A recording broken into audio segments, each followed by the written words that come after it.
St. Mary and St. Thomas. 90.5 from Huntley in Manchester, transmitting to St. Elizabeth, Westmoreland, Manchester, Clarendon, rural St. Andrew and parts of St. Thomas. And 90.7 from Cooper's Hill in St. Andrew and Flower Hill in St. James, serving Westmoreland, Hanover, St. James, sections of Trelawney, Kingston, St. Catherine, Clarendon, St. Mary, Portland, and St. Anne. Nationwide 90 FM also broadcasts on the World Wide Web on nationwideradiojm.com and on Flow on channel 916. Nationwide 90 FM, a revolution in media. You're listening to Nationwide 90 FM. The time is 6 o'clock. From the studios of Nationwide Radio, morning radio the right way. It's Nationwide This Morning.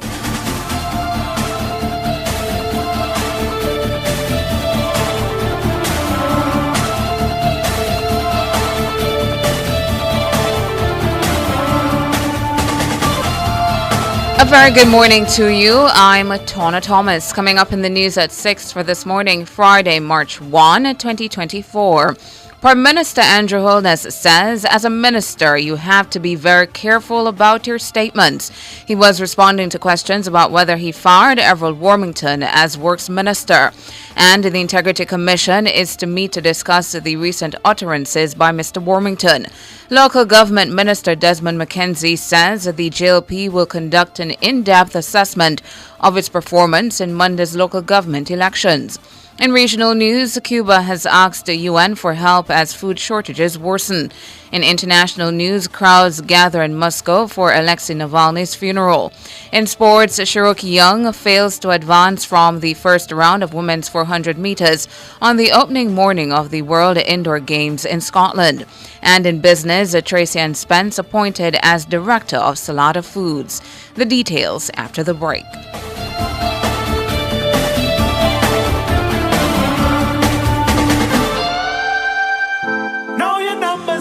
Control of your life. Don't wait till it's too late. Check your doctor today. Yeah. Get the BMI check, your blood pressure check, your blood sugar and cholesterol check. We're living well when we stay on top of our health. Know your numbers and take control of your life. Don't wait till it's too late. Check your doctor today. Know your numbers and take control of your life. A message from the Ministry of Health and Wellness. Catch the first news of the day. A comprehensive package of local, international, sports, and business news. The news at 6 on Nationwide 90 FM.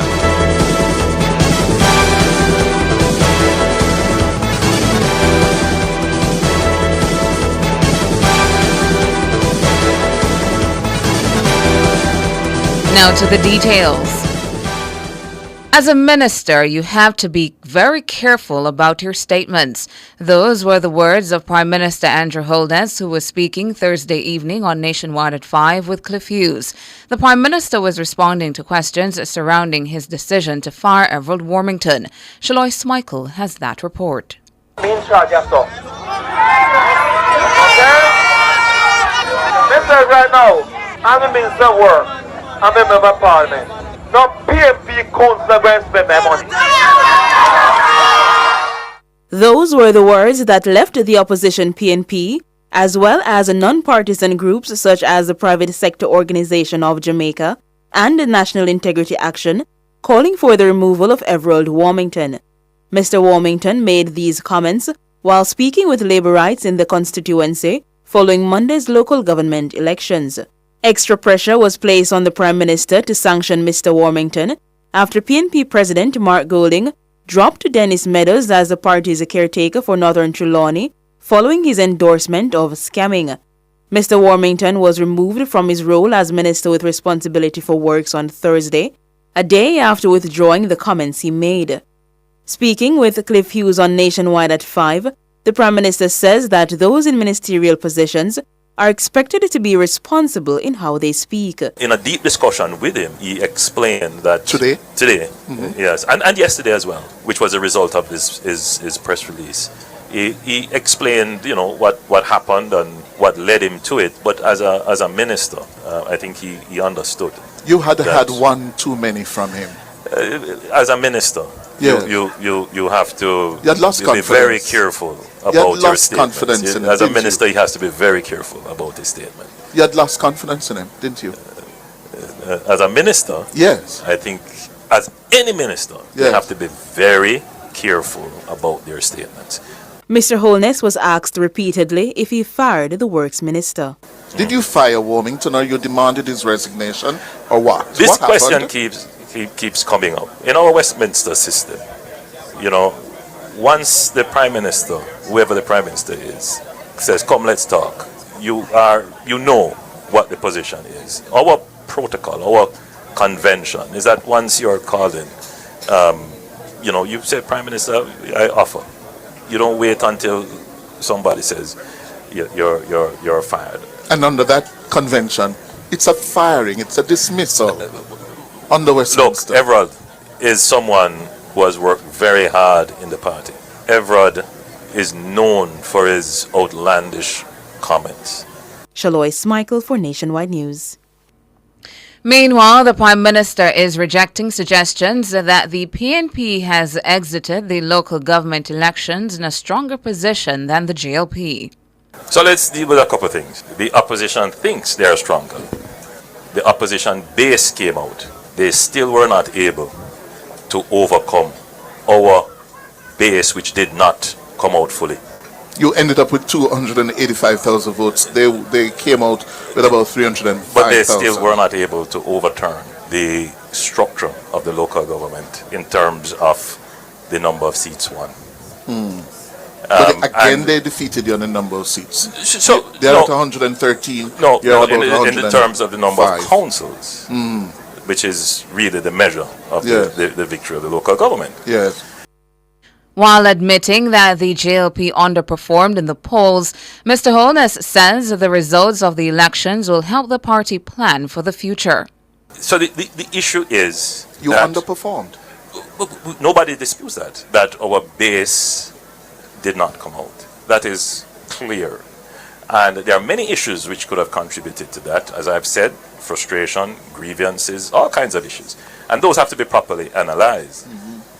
In any event, even if we didn't have a local government election going into a general election, we would have had to analyze what the current state of play is. You now have the best poll in the local government to tell you Actual votes. to tell you where you are and what you need to do. Prime Minister Andrew Holness. Mr. Holness was speaking with Cliff Hughes Thursday evening on Nationwide at 5. In the meantime, the Integrity Commission says its board will meet to discuss matters regarding the recent utterances by former Minister with responsibility for works Everald Warmington. In a statement on Thursday, the Integrity Commission says the comments by the former minister about withholding funds from an opposition councillor will be discussed at its next board meeting. The meeting will take place on Monday. The Anti-Corruption Agency says that the matter has been placed on the agenda as it concerns the integrity of a parliamentarian and relates to governance of the country. Chairman of the Integrity Commission, Justice Seymour Panton, says despite Warmington's resignation, the issue will remain on the agenda as the Commission cannot stay silent on the matter. The Electoral Office of Jamaica, EOJ, has now completed the final count of ballots in all electoral divisions for Monday's local government elections. The final count, including all the ballots for the mayoral election for the municipality of Portmore, was completed late Thursday night. The EOJ says the governing Jamaica Labour Party, JLP, won the majority of the seats in 7 parishes, while the People's National Party took home 5. The PNP won the majority of the divisions and the position of mayor of the municipality of Portmore. And Kingston and St. Andrew ended in a tie, with the PNP and the JLP each winning 20 divisions. But the PNP will control the prized Kingston and St. Andrew Municipal Corporation since it won the popular vote. According to the EOJ, candidates of the JLP received a total of more than 289,000 votes, while the PNP candidates received more than 312,000 votes in total. Minister of Local Government and Rural Development and Deputy Leader of the JLP, Desmond McKenzie, says that the party will conduct an in-depth assessment of its performance in Monday's local government elections. During Nationwide at 5 on Thursday, it was suggested to Minister McKenzie that the JLP came out of Monday's local elections marginally worse than they went in, but he says that's not so.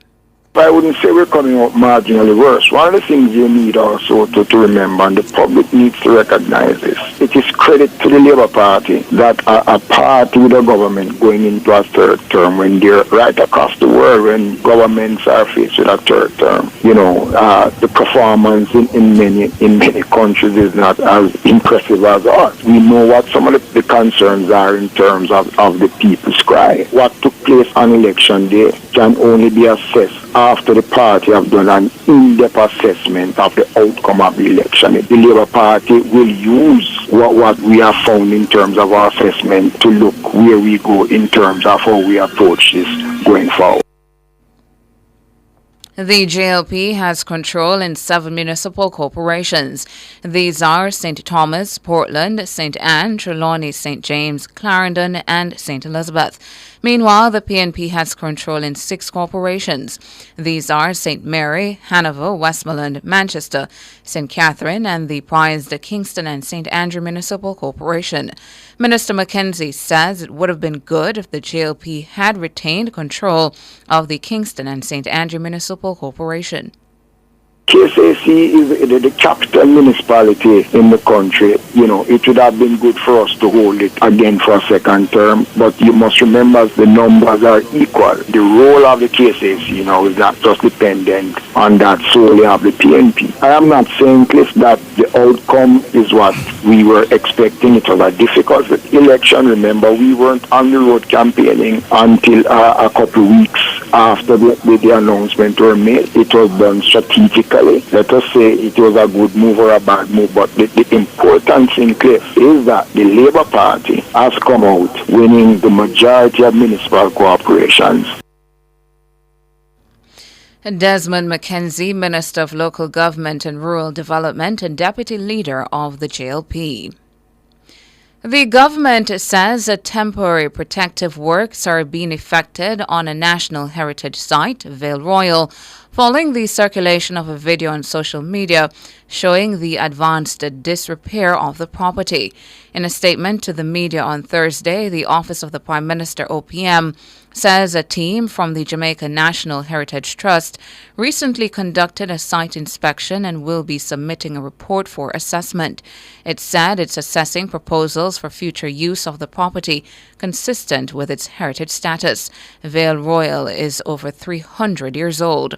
It was renovated in the 1980s and is designated as the official residence of the Prime Minister. However, successive prime ministers have declined to use the property for this purpose, citing the inadequacy of the facilities. OPM says a 2013 assessment found that the building had significant structural problems that would limit its use. It says extensive rehabilitation is required. In 2022, Prime Minister Andrew Holness said the government would repurpose Vale Royal as a national monument to include a library and a museum. Another proposal on the table is to use the property for diplomatic visitors and events. Executive Director of Jamaicans for Justice, JFJ Michael Jackson, is urging the government to reject any recommendation to abolish the use of jury trials. Her comment follows recent calls from Chief Justice Brian Sykes to end trials by jury. Ms. Jackson says the common law principle of a jury trial is fundamental to guaranteeing the constitutional right to a fair trial.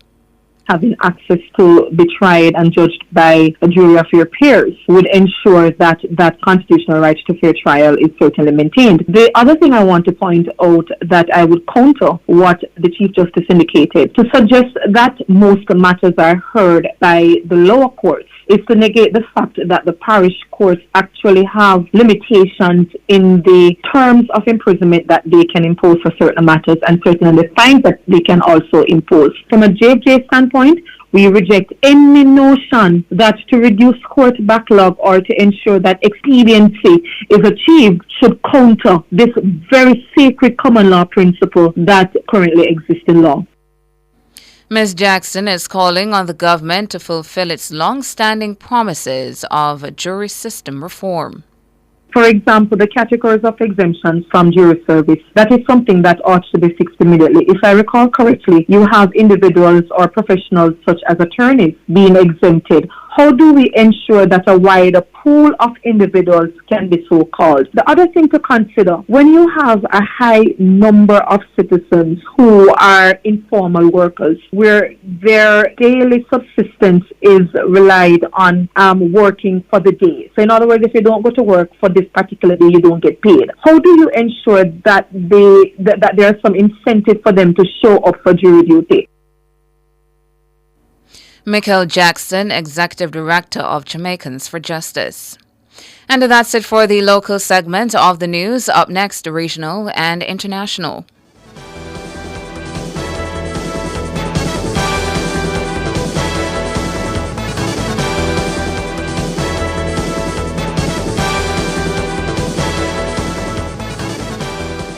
Touching lives every day, so many different ways, a part of all you do. Sagicor will make you feel secure, reaching out for more, we'll always see you through. Reach for more, whatever you're dreaming, whatever your goals, will help you achieve them. You're never alone, taking care of today's needs, take care of tomorrow's dreams, every day helping you succeed. That's what Sagicor means. Today's needs, tomorrow's dreams. Sagicor.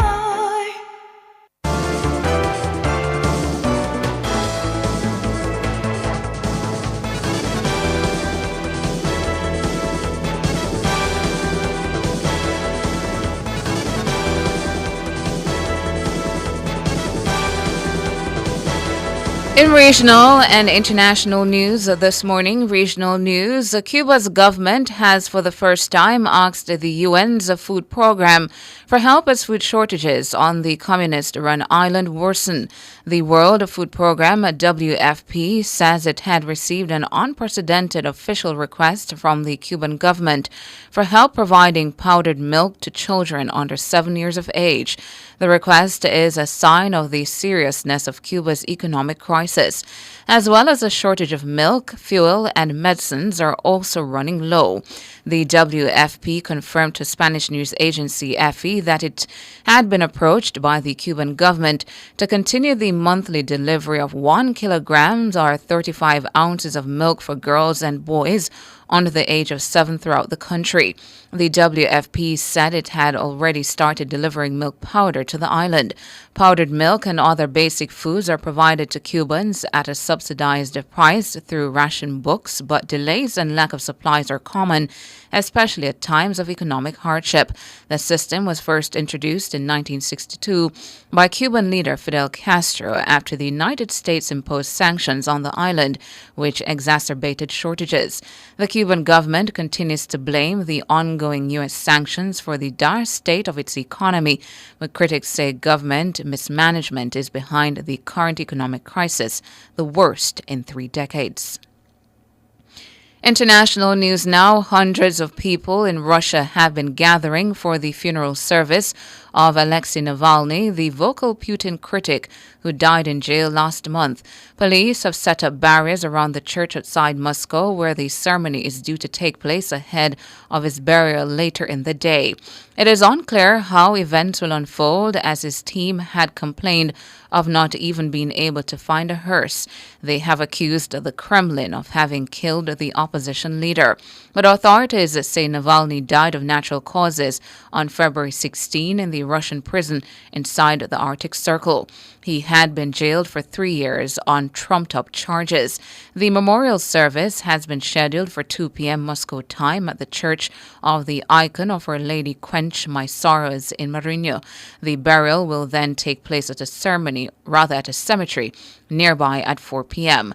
The funeral service will also be streamed online on Navalny's YouTube channel. But hours before the ceremony, his spokeswoman says they were having difficulties with arrangements. She says unknown people are calling mortuaries and threatening them if they accept to take Alexei's body. And that's it for regional and international. Up next, sports.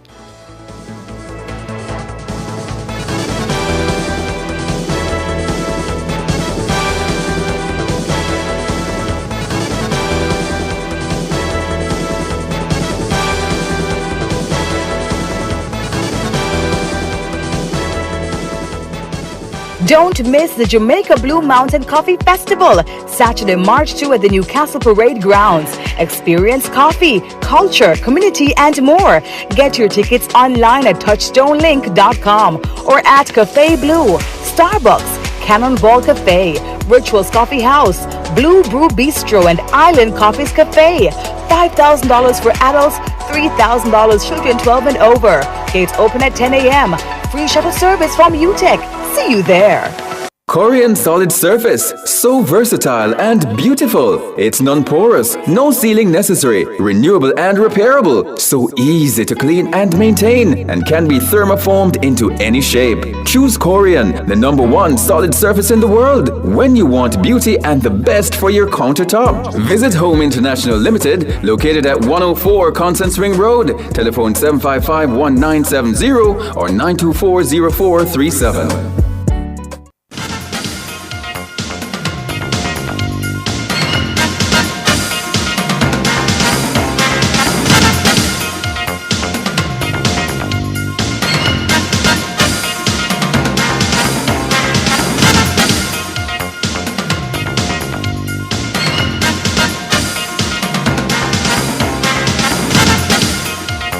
In your morning sports report, Rashid McDonald and Stacey Ann Williams are through to the semi-finals of the men's and women's 400 meters at the World Athletics Championships, currently in Glasgow, Scotland. McDonald clocked 46.25 seconds to finish second in Heat 2 of the men's event to take one of the 2 automatic spots. Williams, the first Jamaican in action this morning, advanced on time after logging 52.16 seconds for fourth in Heat 4. However, her teammate Cherokee Young failed to advance from the final heat after posting 53.06 for third. At the moment, Daniel Thomas Dodd is competing in the women's shot put final. Coming up shortly, Akeem Blake will go in the first round of the men's 60 meters, while Natoya Gould-Topping will do likewise in the women's 800 meters. And to close out the Jamaican performances for the day, Rachindra Campbell in the men's shot put final. President of World Athletics Lord Sebastian Coe didn't hold back when asked about claims that Olympic athletes have expressed an interest in the controversial Enhanced Games. The comments are made by the founder of the Enhanced Games, Aaron D'Souza, earlier this month. D'Souza says athletes who have contacted him earlier last month, D'Souza says athletes who have contacted him are keen to make some real money during non-Olympic years. Coe says athletes who participate in the Games run the risk of attracting lengthy bans. Well, it's bollocks, isn't it? Really. I mean, I can't really get excited about it. You know, there's only one message, and that is if anybody is moronic enough to feel that they want to take part in that, and they are from the traditional philosophical end of our sport, they'll get banned, and they'll get banned for a long time. So hey, you know, I'm sure there are crazy things happening in other sectors. We occasionally get them. So no, I mean, I really don't get sleepless nights over it. Lord Sebastian Coe. Jamaica's senior men's football team and hosts Trinidad and Tobago will meet in the first of two international friendlies at the Hasley Crawford Stadium on Friday afternoon at 3 Jamaica time. Both teams are preparing for crucial assignments in March.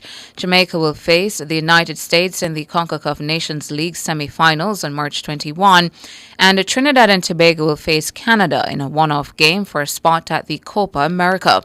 Alex Marshall is one of 7 strikers available to coach Amir Holgrimson. Yeah, it was a good training session.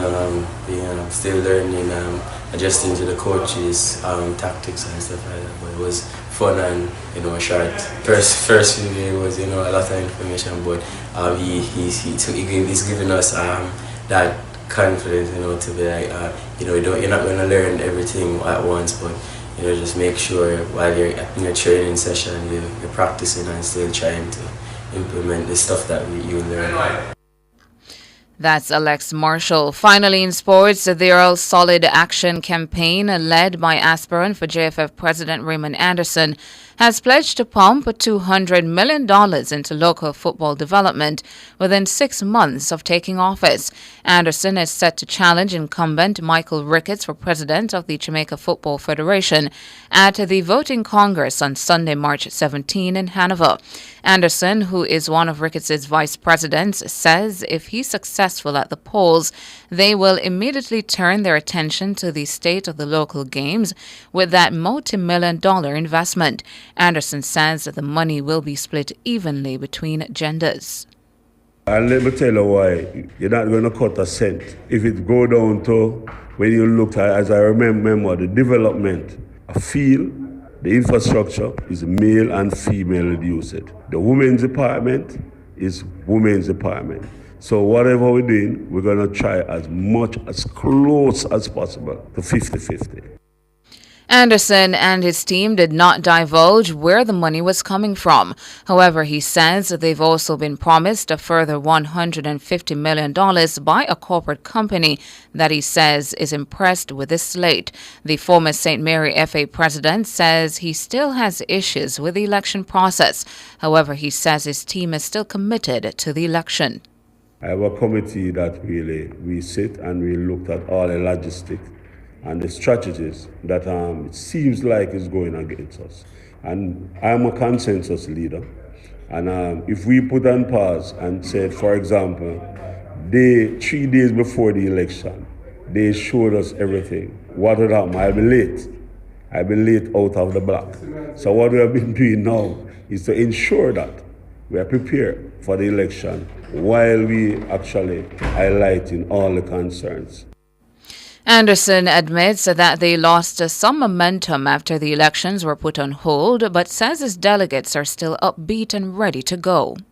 We have meeting right through every Tuesday, and the committees they meet separately. But the big meeting, or the 10th meeting, is every Tuesday, general meeting. So all through that time, we believe that we have been touching base with our delegates, and there's no indication shown that they are demotivated to support us. That's Raymond Anderson, who is vying to become JFF president. And that's it for your morning sports.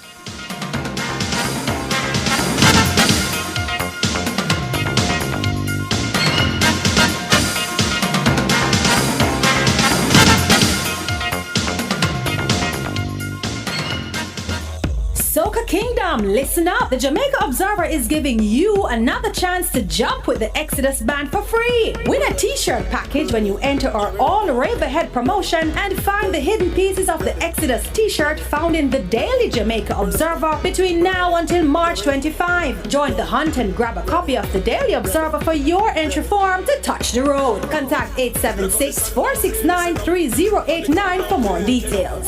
We're ready for the road.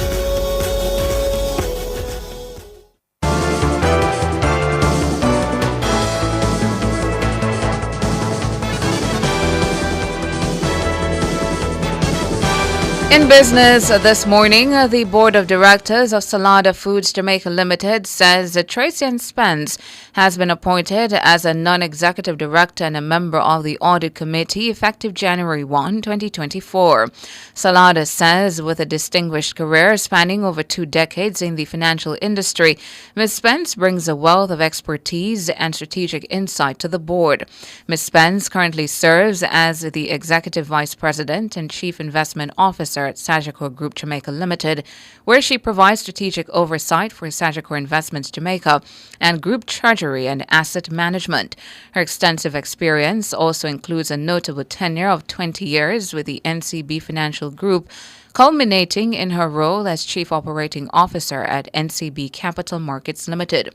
She currently serves on the boards of several prominent organizations, including the Jamaica Association for the Deaf, T-Tech Limited, Mailpack Group Limited, the Jamaica Stock Exchange, and now Salada Foods Jamaica Limited.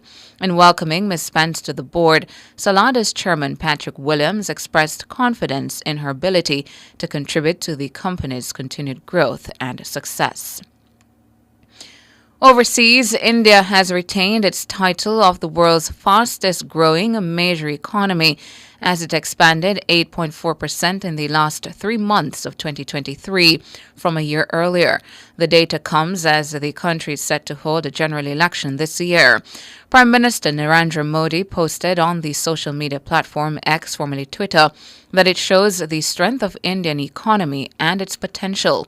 India is forecast to overtake Japan and Germany as the world's third biggest economy in the next few years. The better-than-expected growth was led by strong performance by the country's manufacturers, with the sector expanding by 11.6% in the period. Private consumption, which makes up almost 2/3 of the country's gross domestic product GDP, also rose by 3.5%. People's spending power was affected last year due to high prices of staple foods such as onions. That led to the government introducing a number of measures to help curb food price inflation.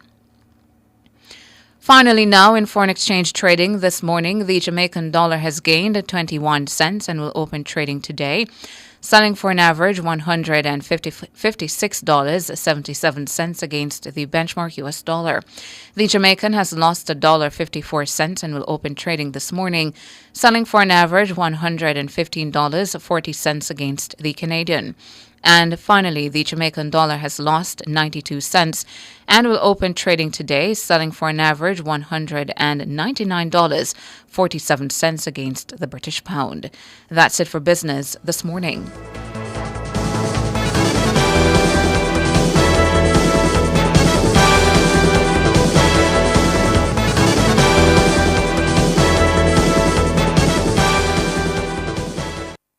It's This Morning on Nationwide 90 FM. The time is 6:31.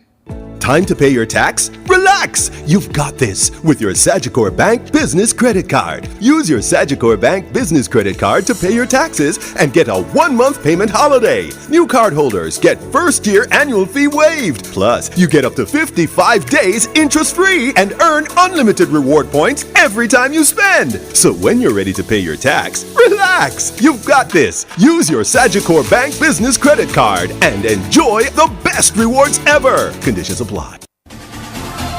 For all your electrical needs, visit ABC Electrical Sales. They stock a wide variety of electrical supplies including plugs, switches, panel boards and conduits, plus energy-saving fixtures. ABC Electrical Sales stocks brands like GE, Siemens, Philips, Cutler Hammer and Allen Bradley. They also offer free island-wide delivery just to suit your needs.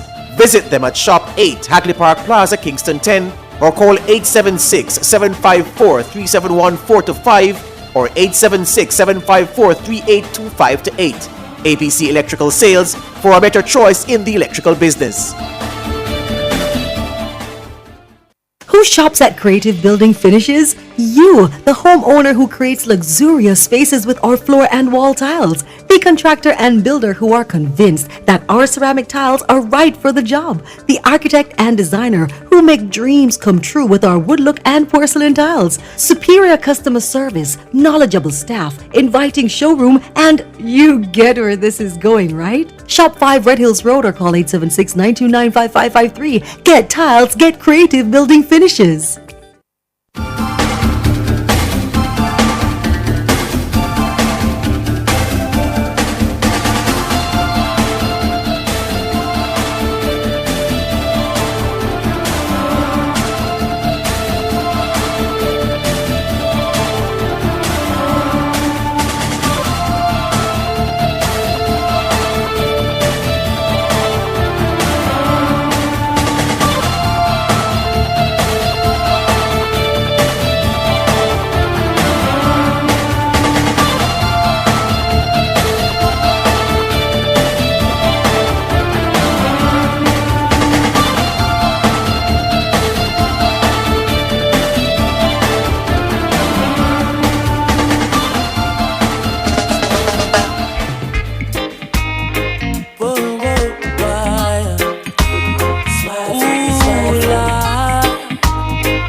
She asked me what's my name, I tell her I am Connie. And I said, girl, tell me what's your name. And she tell me that her name is Jamaica. And I said, smile, girl, smile.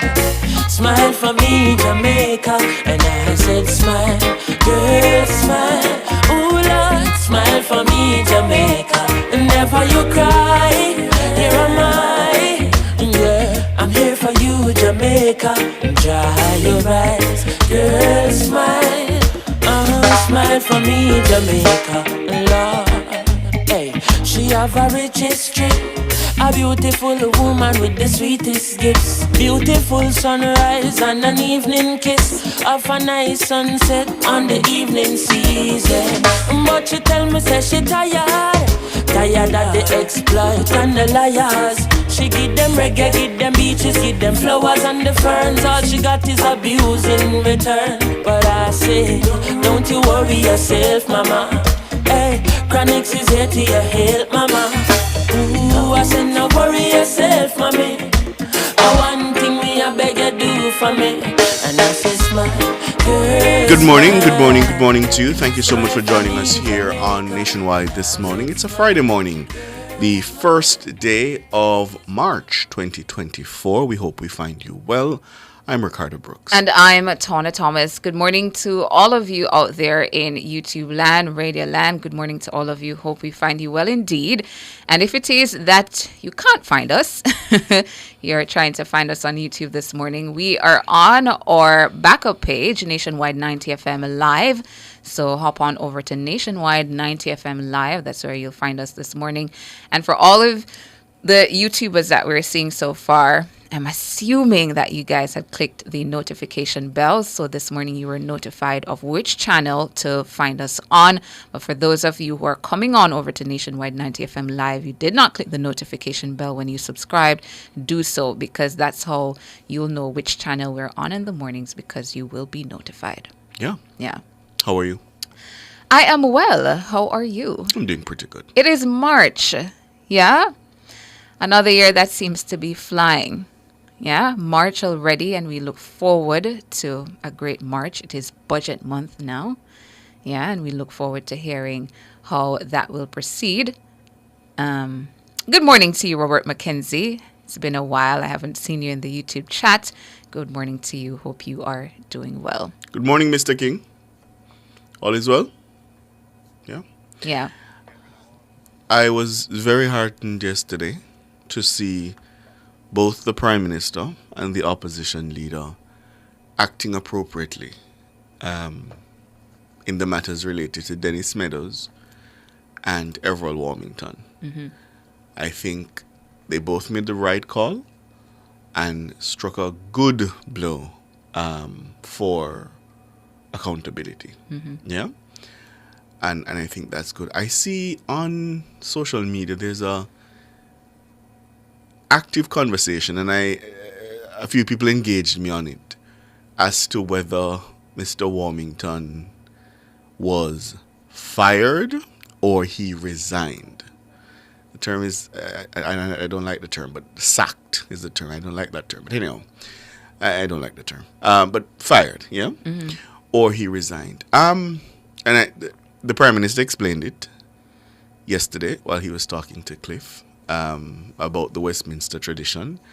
And usually, you're called in Britain, you're called in to number 10, and then you exit. You're no longer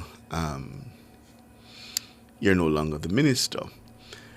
But whether he was fired or he resigned, I think we shouldn't lose sight of the fact that there was accountability. And that is the kind of thing that we should see going forward, that when you have that kind of egregious conduct, there should be some accountability. Yeah.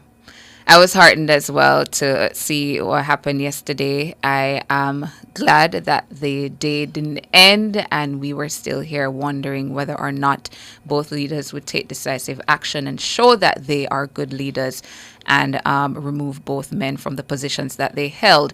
One came in the morning, one came in the afternoon. And based on the reactions that I'm getting from my friend group, my friends in my WhatsApp group, as well as just looking on my WhatsApp status and on my social media, young people are pleased, that leadership won yesterday. Leadership won yesterday. And for that, I am happy. Yeah, man. You couldn't sit and have them stay in the position. No. And then, as the partisans are wont to do, there's a debate now as to who was worse. No. Oh, not that debate. Okay. I'm sure that's happening as well. But who is the most, what's the word now? Accountable leader. Yeah? And on one hand, some say, oh, this is, which is true, in line with the Prime Minister's, past action, that he takes action. He removes people who have erred. And then there's another argument that says, oh, but he wouldn't have to remove so many of them if there wasn't just a culture of misbehavior. But no, as I say, I think we should all we should be grateful that we're moving in the direction, and that we hope that we continue to move in the direction. And Mr. Golding says in his statement that this is a precedent, that, there will be no toleration of that kind of thing. So I hope that's actually the case. Yeah. I do. Yeah, because we should come to expect better from those who we elect to lead us or who have taken up leadership wherever. Yeah, we're supposed to hold you to a particular standard and you stay at that standard. Yeah, everybody's looking on and expect certain things from you. So when you fall below that and you're embarrassing us, the country, yourself, and administrations and leaders, yes. No, man, you have to pack up and go. Tell me something. EOJ finished the count yet? It is completed. We have all 228 now? That is it now. Okay. Yeah. It's and all done now. That was completed last night? Last night. I believe the last press release that came out was after 11. Yeah. I think there was one after 9 and then another after 11 to say that's it now. They should explain the delay. It's highly unusual. It was on Monday.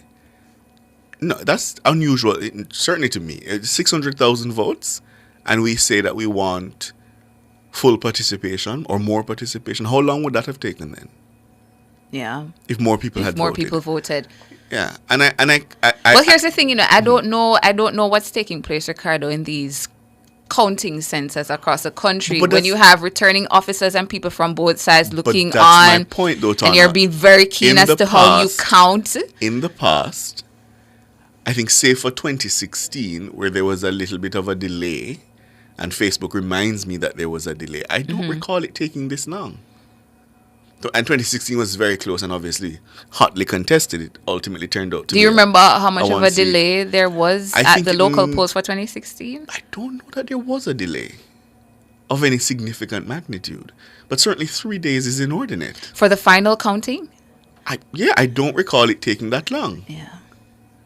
Final counting ended Thursday night. So Monday to Thursday night. Yeah, but I suppose the ECJ will have a final report as to what happened and all the issues that attended to this election. Odd. Yeah.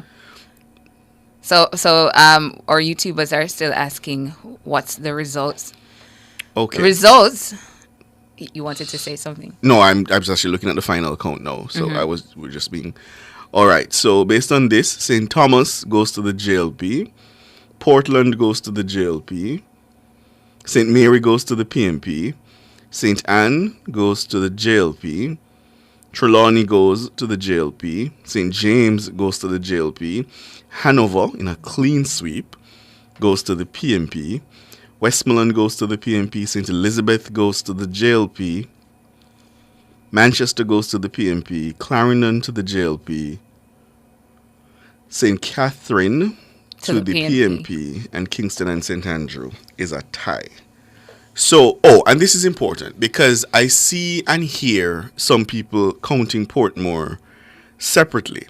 It doesn't appear that the ECJ does. No, they don't, because it's not a municipal corporation. Okay. Yeah, okay. It's a municipality that is merged into the St. Catherine Municipal Corporation. That's an important clarification because I see people counting it separately. It's not here listed separately. It just says St. Catherine, PMP 22, JLP 19, and I am assuming this 22 also includes the councillors from Portmore. Yeah. So that would give the JLP 1, 2, 3, 4, 5, 6. No? Is that 5? The JLP has 7. What are the 7? Let me go again. St. Thomas, 1. Yes.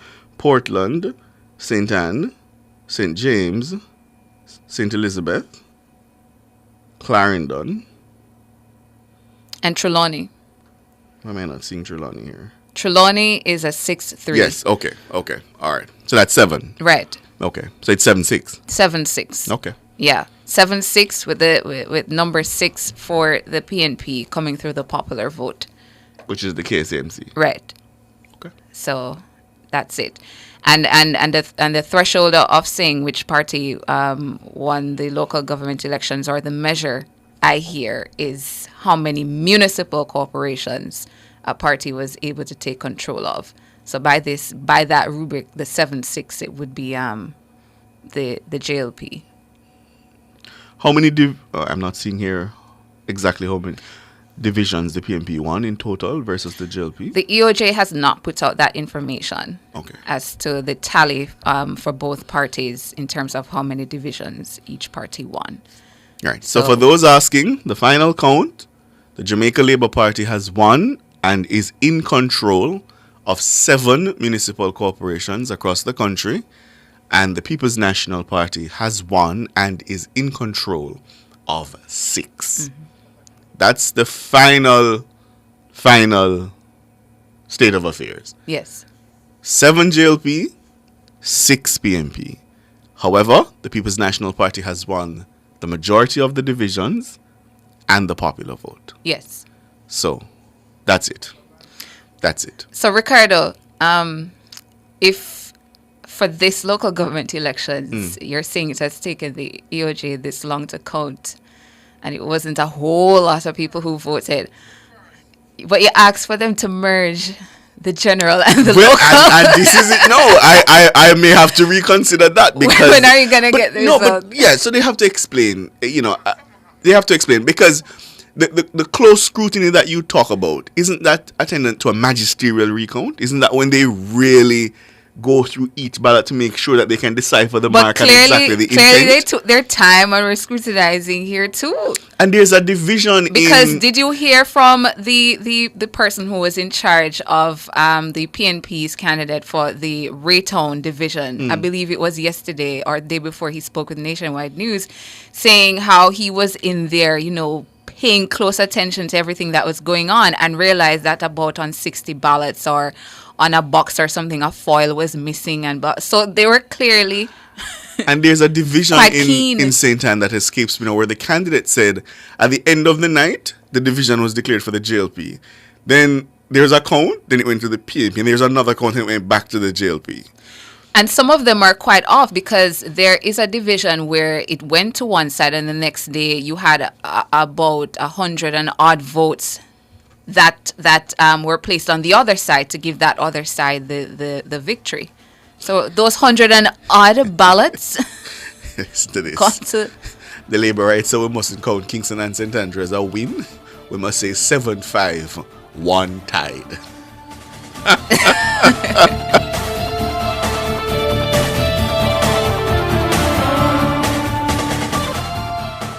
It's This Morning on Nationwide 90 FM. The time is 6:48.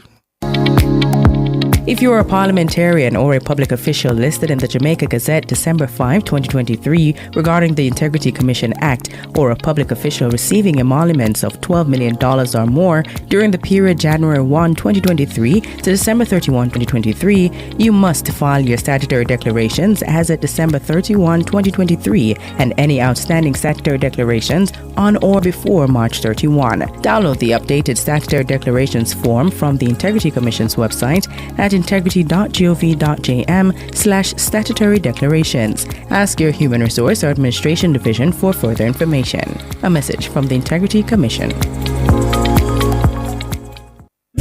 Live exquisite this year with new arrival black and chrome fixtures for your home at Unique Living. Select from a wide variety of rain shower systems, fabulous faucets, and stylish sinks to suit your kitchen and bathrooms. Get uncompromised quality and style unique to you. Shop everything new at Unique Living, Jamaica's leading shower and faucets provider. Visit shop number 6, 30 Dunrobin Avenue, Kingston 10, or call 876-755-3661-2. Touching lives every day, so many different ways, a part of all you do. Sagicor will make you feel secure, reaching out for more, will always see you through. Reach for more, whatever you're dreaming, whatever your goals, will help you achieve them. You're never alone, taking care of today's needs, take care of tomorrow's dreams, every day helping you succeed. That's what Sagicor means. Today's needs, tomorrow's dreams. Sagicor. Street Smart and the JUTC Morning Commute is brought to you by JUTC, your route to excellence, and the Road Safety Unit in the Island Traffic Authority.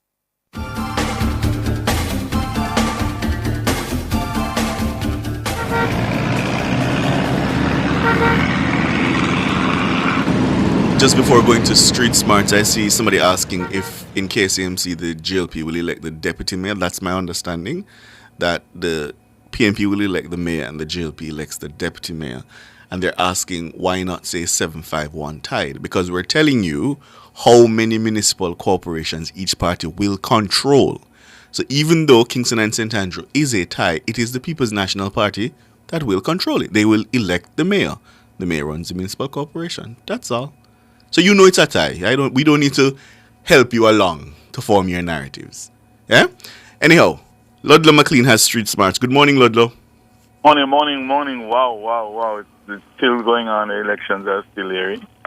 Good morning to our listeners, our motoring public. It's funny.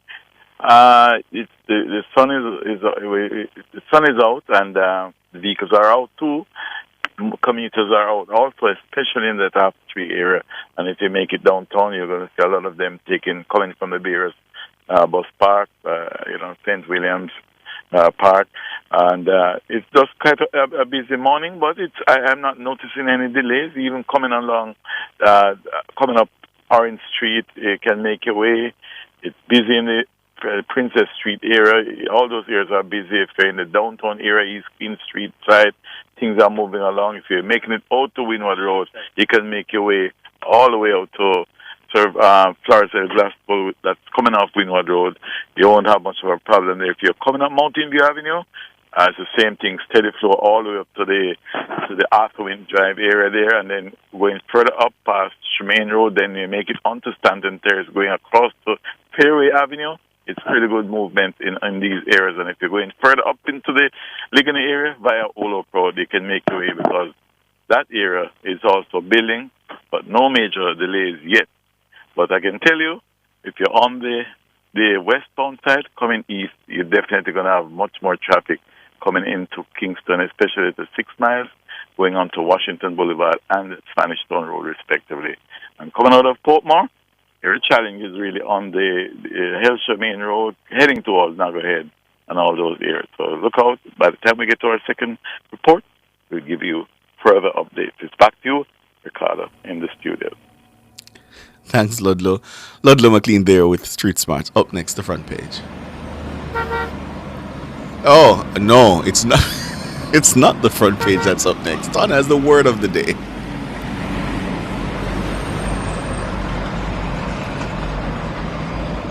Street Smart and the JUTC Morning Commute was brought to you by JUTC, your route to excellence, and the Road Safety Unit in the Island Traffic Authority.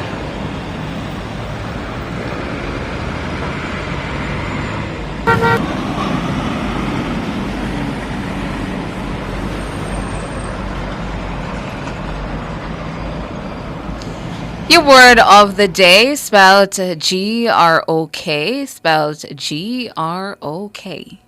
Grok. Grok. Grok. Your word of the day, pronounced grok. It's a verb and it means to understand thoroughly and intuitively. Grok is your word of the day, spelled G-R-O-K. And it's used in a sentence provided by dictionary.com this morning.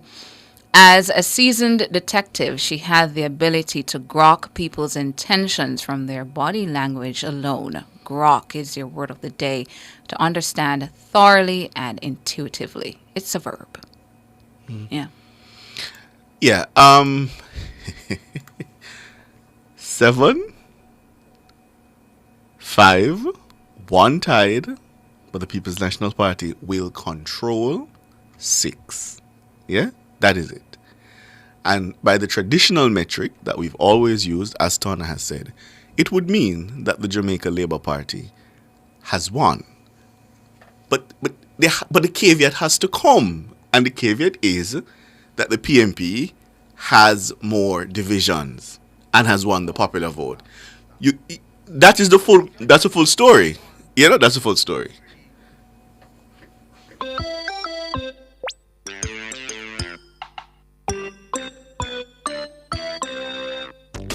Last week on Parenting Tips, we started exploring the benefits of encouraging your child to read.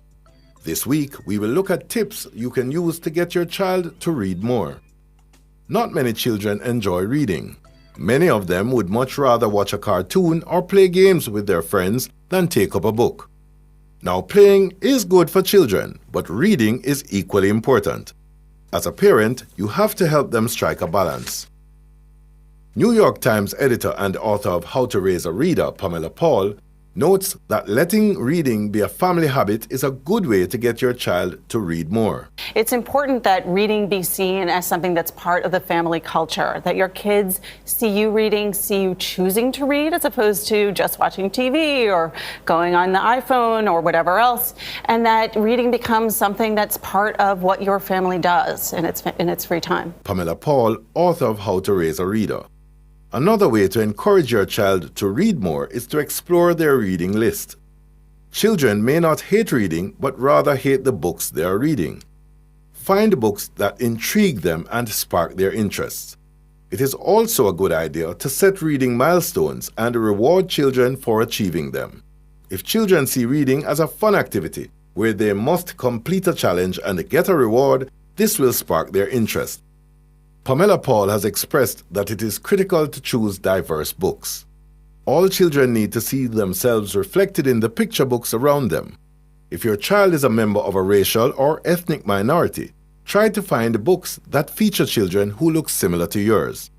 Also, Children need to interface with books that show a variety of cultural traditions and family structures. Exposing children to diversity in books helps them to contrast same with reality and will prepare them for life in a diverse world. You can also try to read the book, then watch the movie. Pick a classic that's been turned into a movie, like The Wardrobe or Charlie and the Chocolate Factory. Read it together, a few chapters at a time. When you're finished, host a family movie night to watch the film version. You can also try to help bring books to life. If your 3-year-old loves The Three Little Pigs, take him or her to see some piggies in person. What if you've read about the stars? If you can, plan a stargazing or exploratory activity. And finally, you can try audiobooks for older children. Yes, audiobooks count as reading and they can help children do it better. By hearing someone read fluently, it will encourage and help your child's ability to read accurately and with good expression. That's it for parenting tips this week. Fearless and Fair, Nationwide 90 FM. Every couple should have a planned date night to add a little spice to the relationship. Hi, I'm Tana, and these are your lifestyle pages. When money is tight and the working hours are long, we hardly have time, so here are a few tips for date night at home. Number 1, make a meal with chocolate featured in every course. Divide the course and surprise each other. Choose a theme and center everything you do around it. Number 2, a living room campout. Set it up like a camp but without the bonfire, guys. Number 3, create a do-it-yourself photo shoot. Just get creative with that one. And lastly, a slumber party. Make a cozy spot for you and your spouse on the living room floor. It's a little silly, but super fun and makes us enjoy the little things in life. I'm Tana, and those were your lifestyle pages.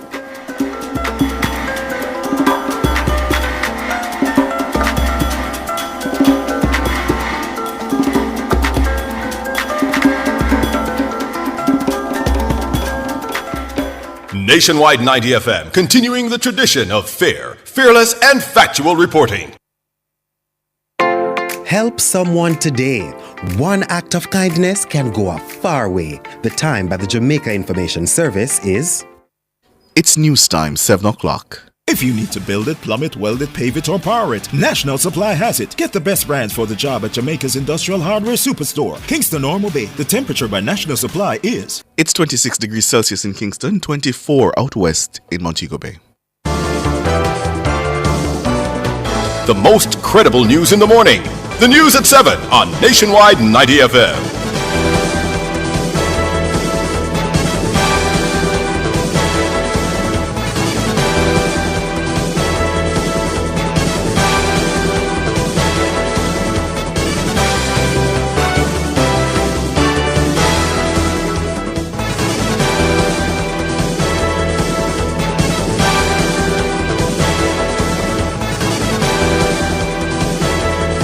A very good morning to you. I'm Ricardo Brooks. Coming up in the news at 7 for this morning, Friday, March 1, 2024.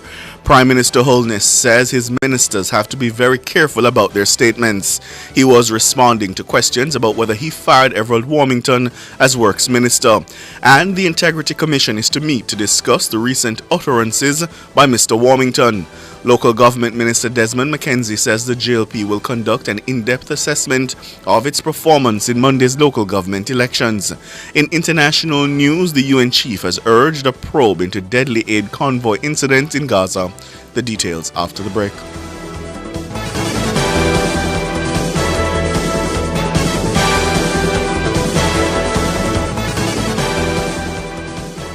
If it's news, it's got to be Nationwide 90 FM.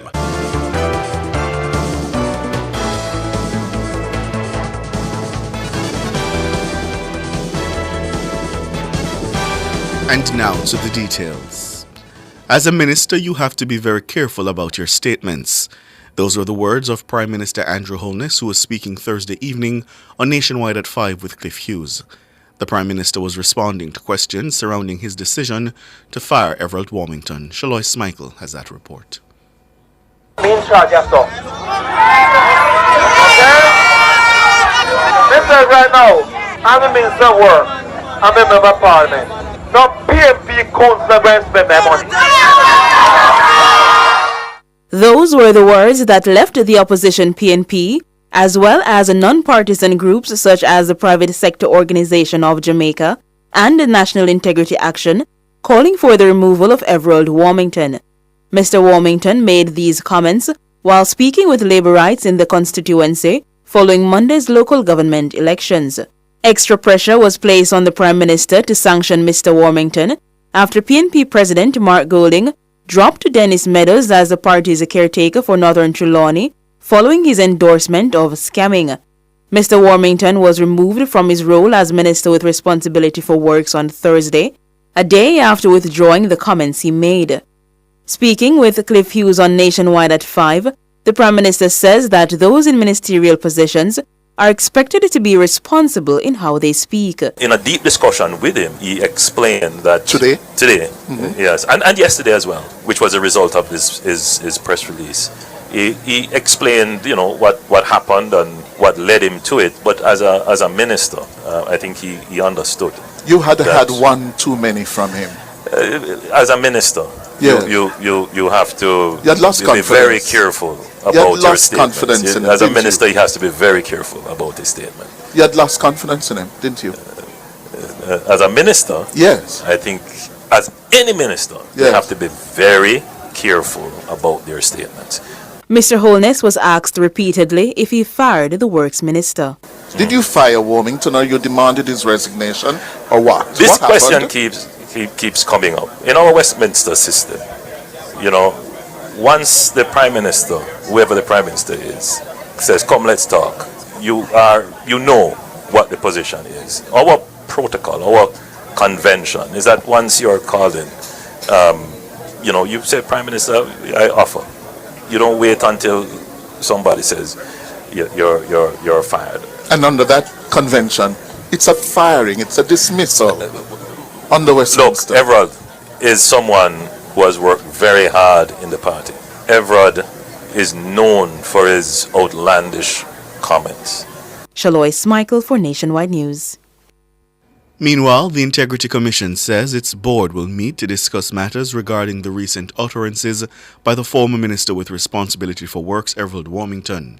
In a statement on Thursday, the Integrity Commission says the comments by the former minister about withholding funds from an opposition councillor will be discussed at its next board meeting. The meeting will take place on Monday. The Anti-Corruption Agency says the matter has been placed on the agenda as it concerns the integrity of a parliamentarian and relates to governance of the country. Chairman of the Integrity Commission, Justice Seymour Panton, says despite Warmington's resignation, the issue will remain on the agenda as the Commission cannot stay silent on the matter. Prime Minister Andrew Holness is rejecting suggestions that the opposition PMP has exited the local government. Let's do that again. Prime Minister Andrew Holness is rejecting suggestions that the opposition PMP has exited the local government elections in a stronger position than the JLP. Mr. Holness was speaking on Nationwide at 5. So let's deal with a couple of things. The opposition thinks they are stronger. The opposition base came out. They still were not able to overcome our base, which did not come out fully. You ended up with 285,000 votes. They came out with about 305,000. But they still were not able to overturn the structure of the local government in terms of the number of seats won. But again, they defeated you on the number of seats. So they're at 113. No, in the terms of the number of councils, which is really the measure of the victory of the local government. Yes. While admitting that the JLP underperformed in the polls, Mr. Holness says the results of the elections will help the party plan for the future. So the issue is you underperformed. Nobody disputes that our base did not come out. That is clear. And there are many issues which could have contributed to that. As I've said, frustration, grievances, all kinds of issues. And those have to be properly analyzed. In any event, even if we didn't have a local government election going into a general election, we would have had to analyze what the current state of play is. You now have the best poll in the local government to tell you actual votes, to tell you where you are and what you need to do. Prime Minister Andrew Holness. Meanwhile, the local government minister Desmond McKenzie says the party will conduct an in-depth assessment of its performance in Monday's local government elections. The minister was speaking on Nationwide at 5 on Thursday. I wouldn't say we're coming out marginally worse. One of the things you need also to remember, and the public needs to recognize this, it is credit to the Labour Party that a party with a government going into a third term when they're right across the world, when governments are faced with a third term. The performance in many countries is not as impressive as ours. We know what some of the concerns are in terms of the people's cry. What took place on election day can only be assessed after the party have done an in-depth assessment of the outcome of the election. The Labour Party will use what we have found in terms of our assessment to look where we go in terms of how we approach this going forward. The JLP has won control in 7 municipal corporations. These are St. Thomas, Portland, St. Anne, Trelawney, St. James, Clarendon and St. Elizabeth, while the PNP has control in 6 corporations. These are St. Mary, Hanover, Westmoreland, Manchester, St. Catherine and the Price, Kingston and St. Andrew. Minister McKenzie said it would have been good if the JLP had retained control of the Kingston and St. Andrew Municipal Corporation. KSAC is the capital municipality in the country. It would have been good for us to hold it again for a second term, but you must remember the numbers are equal. The role of the KSAC now is not just dependent on that solely of the PNP. I am not saying, Cliff, that the outcome is what we were expecting. It was a difficult election. Remember, we weren't on the road campaigning until a couple of weeks after the announcement were made. It was done strategically. Let us say it was a good move or a bad move, but the important thing, Cliff, is that the Labour Party has come out winning the majority of municipal corporations. Desmond McKenzie, the Minister of Local Government. The Electoral Office of Jamaica, EOJ, has now completed the final count of ballots in all electoral divisions for Monday's local government elections. The final count, including all the ballots for the mayoral election for the municipality of Portmore, was completed late Thursday night. The EOJ says the governing Jamaica Labour Party JLP won the majority of the seats in 7 parishes, while the People's National Party took home 5. But the PNP will have control of 6 municipal corporations, including the Kingston and St. Andrew KSA. This is due to the fact that the party won the popular vote in the KSA, which ended in a 2020 tie. The PNP won the majority of the divisions and the position of mayor of the municipality of Portmore. According to the EOJ, candidates of the JLP received a total of more than 289,000 votes, while PNP candidates received more than 312,000 of the ballots cast on Monday. The government says temporary protective works are being done on Vale Royal. The announcement came after a video showing the advanced disrepair of the heritage site went viral on social media. In a statement to the media on Thursday, the Office of the Prime Minister says a team from the Jamaica National Heritage Trust recently conducted a site inspection and will be submitting a report for assessment. It says it's assessing proposals for future use of the property consistent with its heritage status. Vale Royal is over 300 years old. It was renovated in the 1980s and is designated as the official residence of the Prime Minister. However, successive prime ministers have declined to use the property for this purpose, citing the inadequacy of the facilities. OPM says a 2013 assessment found that the building had significant structural problems that would limit its use. It says extensive rehabilitation is required.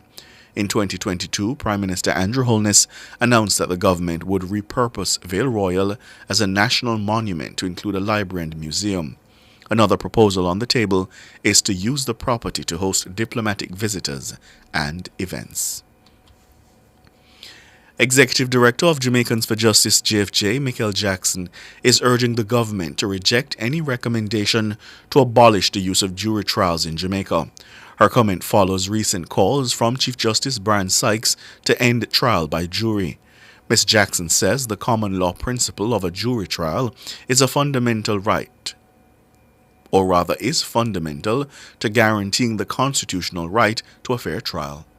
Having access to be tried and judged by a jury of your peers would ensure that that constitutional right to fair trial is certainly maintained. The other thing I want to point out that I would counter what the Chief Justice indicated, to suggest that most matters are heard by the lower courts, is to negate the fact that the parish courts actually have limitations in the terms of imprisonment that they can impose for certain matters, and certainly the fines that they can also impose. From a JJ standpoint, we reject any notion that to reduce court backlog or to ensure that expediency is achieved should counter this very sacred common law principle that currently exists in law. Ms. Jackson is calling on the government to fulfill its long-standing promises of jury system reform. For example, the categories of exemptions from jury service, that is something that ought to be fixed immediately. If I recall correctly, you have individuals or professionals such as attorneys being exempted. How do we ensure that a wider pool of individuals can be so called? The other thing to consider, when you have a high number of citizens who are informal workers, where their daily subsistence is relied on working for the day. So in other words, if you don't go to work for this particular day, you don't get paid. How do you ensure that that there is some incentive for them to show up for jury duty? Michael Jackson, the Executive Director of Jamaicans for Justice. The Minister of Foreign Affairs and Foreign Trade, Senator Kamina Johnson-Smith, will represent the Prime Minister at the 8th Summit of the Heads of State and Government of the Community of Latin American Caribbean States, CELAC. The summit is set to take place in St. Vincent and the Grenadines on Friday. The summit will also mark the transition of the pro-tempore presidency from Dr. Ralph Gonzalez, Prime Minister of St. Vincent, to the Honduran president.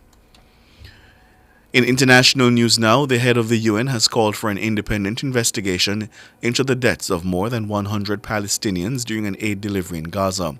At least 117 people were killed and more than 760 injured on Thursday as they crowded around aid lorries. The UN Secretary General Antonio Guterres condemned the incident and said desperate civilians needed urgent help. Hamas accused Israel of firing at civilians, but Israel said most died in a crush after it fired warning shots. Reacting to the incident, Mr. Guterres wrote on social media that he condemns Thursday's incident in Gaza, in which more than 100 people were reportedly killed or injured while seeking life-saving aid. He says the desperate civilians in Gaza need urgent help, including those in the north where the UN has not been able to deliver aid in more than a week. Gaza's Hamas-run health ministry called the incident a massacre. The UN Security Council scheduled a closed-door meeting to discuss the incident, during which Algeria, the Arab representative of the body, put forward a draft statement blaming Israeli forces for opening fire. That's the news at 7 this morning. I'm Ricardo Brooks.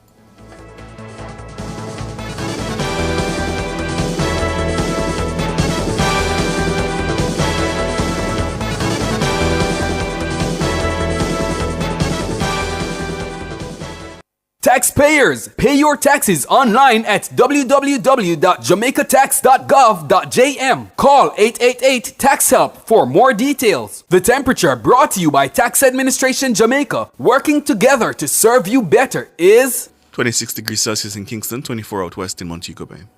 We're celebrating 79 years of quality and style at the Ashley Furniture Home Store. We're giving you, our valued customers, 79 discounted styles with up to 50% off dining, lounge, and bedroom pieces. Plus, get 30% off Dacmore pieces with the purchase of an Atlantic Queen or King bed frame. Get a free oversized chair with the purchase of a Belzani 2-piece lounge set. Financing is available. The Ashley Furniture Home Store. This is home. Offers end March 31. Conditions apply.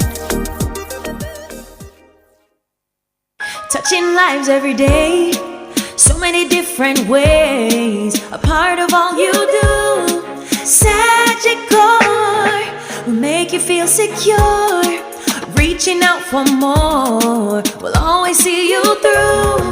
Reach for more, whatever you're dreaming, whatever your goals, will help you achieve them.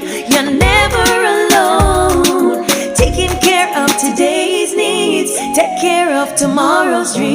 every day helping you succeed. That's what Sagicor means. Today's needs, tomorrow's dreams. Sagicor. Street Smart and the JUTC Morning Commute is brought to you by JUTC, your route to excellence, and the Road Safety Unit in the Island Traffic Authority.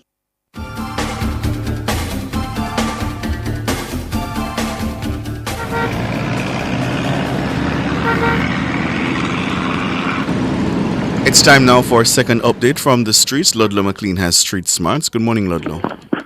Good morning again, Ricardo, our listeners, the Motor in Public, our visitors. Good morning to you all. I'm sure you're enjoying the mountains and the nice blue Caribbean Sea. It's a beautiful morning. It's bright and sunny, as I said, and the traffic situation now is over in Portmore. That Greater Nugget area has lots of traffic there as you try to make your way to get out of that area to get to Kingston. Not so sure why it is so heavy, but that area tends to carry a lot of vehicles in that particular area. But once you exit Portmore via George Lee Boulevard or heading to the toll, it's not so bad as you exit your way onto the Marcus Garvey there, off-ramp. And if you're going up to the 3 miles area, you're going to find that area busy, that corridor busy, because remember now, vehicles are heading towards Half the Tree via Hagley Park Road, and some vehicles are coming from 6 miles to 3 miles to make it onto the lower section of Hagley Park Road there, and that is why you're going to have that little busy, that area a bit busy. But generally speaking, the Mandela, as usual, westbound, not much of a problem. Eastbound has traffic heading to 6 miles. And most of the other areas are Red Hills Road, Constant Spring Road, Manins Hill Road, Shortwood Road, and also Barbican Road. These areas carry a lot of traffic, especially Barbican Road at this time. Once it hits 7 o'clock, Barbican Road is pretty challenging to make it around to East Kings also. But once you get to East Kings Road, you won't have much of a problem.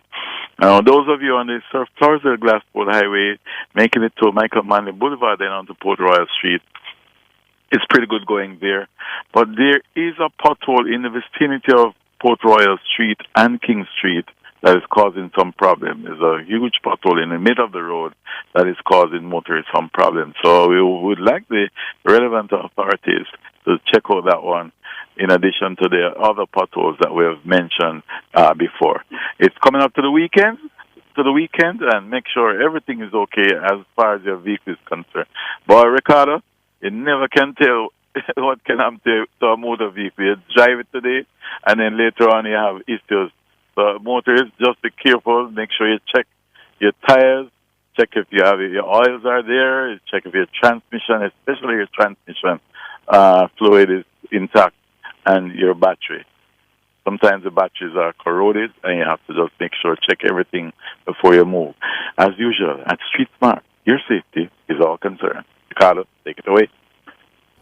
Thanks, Ludlow. Ludlow McLean there with Street Smarts. Up next, the front page. Street Smart and the JUTC Morning Commute was brought to you by JUTC, your route to excellence, and the Road Safety Unit in the Island Traffic Authority.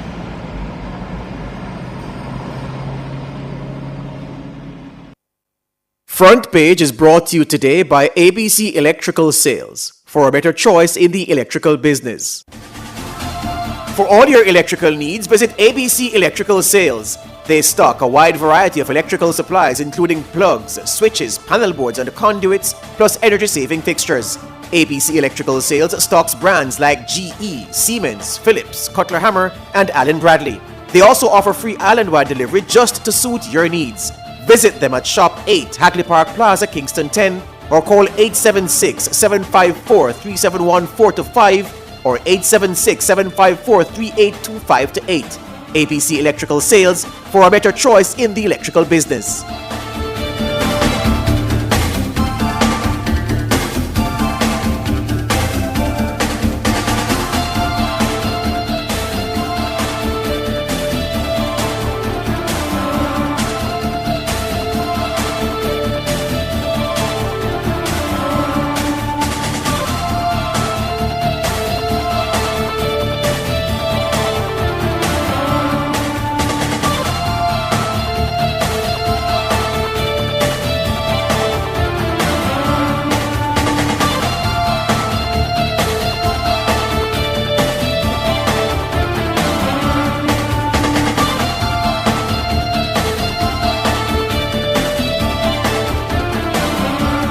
Welcome back to Nationwide this morning. You're now tuned into our discussion segment, The Front Page. The count, the final count, it's all over now, and the results are here. The governing Jamaica Labour Party, the JLP, has won the local government elections. The Electoral Office of Jamaica, EOJ, made the declaration late Thursday night following the completion of the official recount of the ballots cast. The EOJ says the JLP won the majority of the seats in 7 parishes, while the People's National Party, PNP, took home 5, but the PNP will have control of 6 corporations, including the Kingston and St. Andrew Municipal Corporation, after winning the popular vote in the race that ended in a 2020 tie.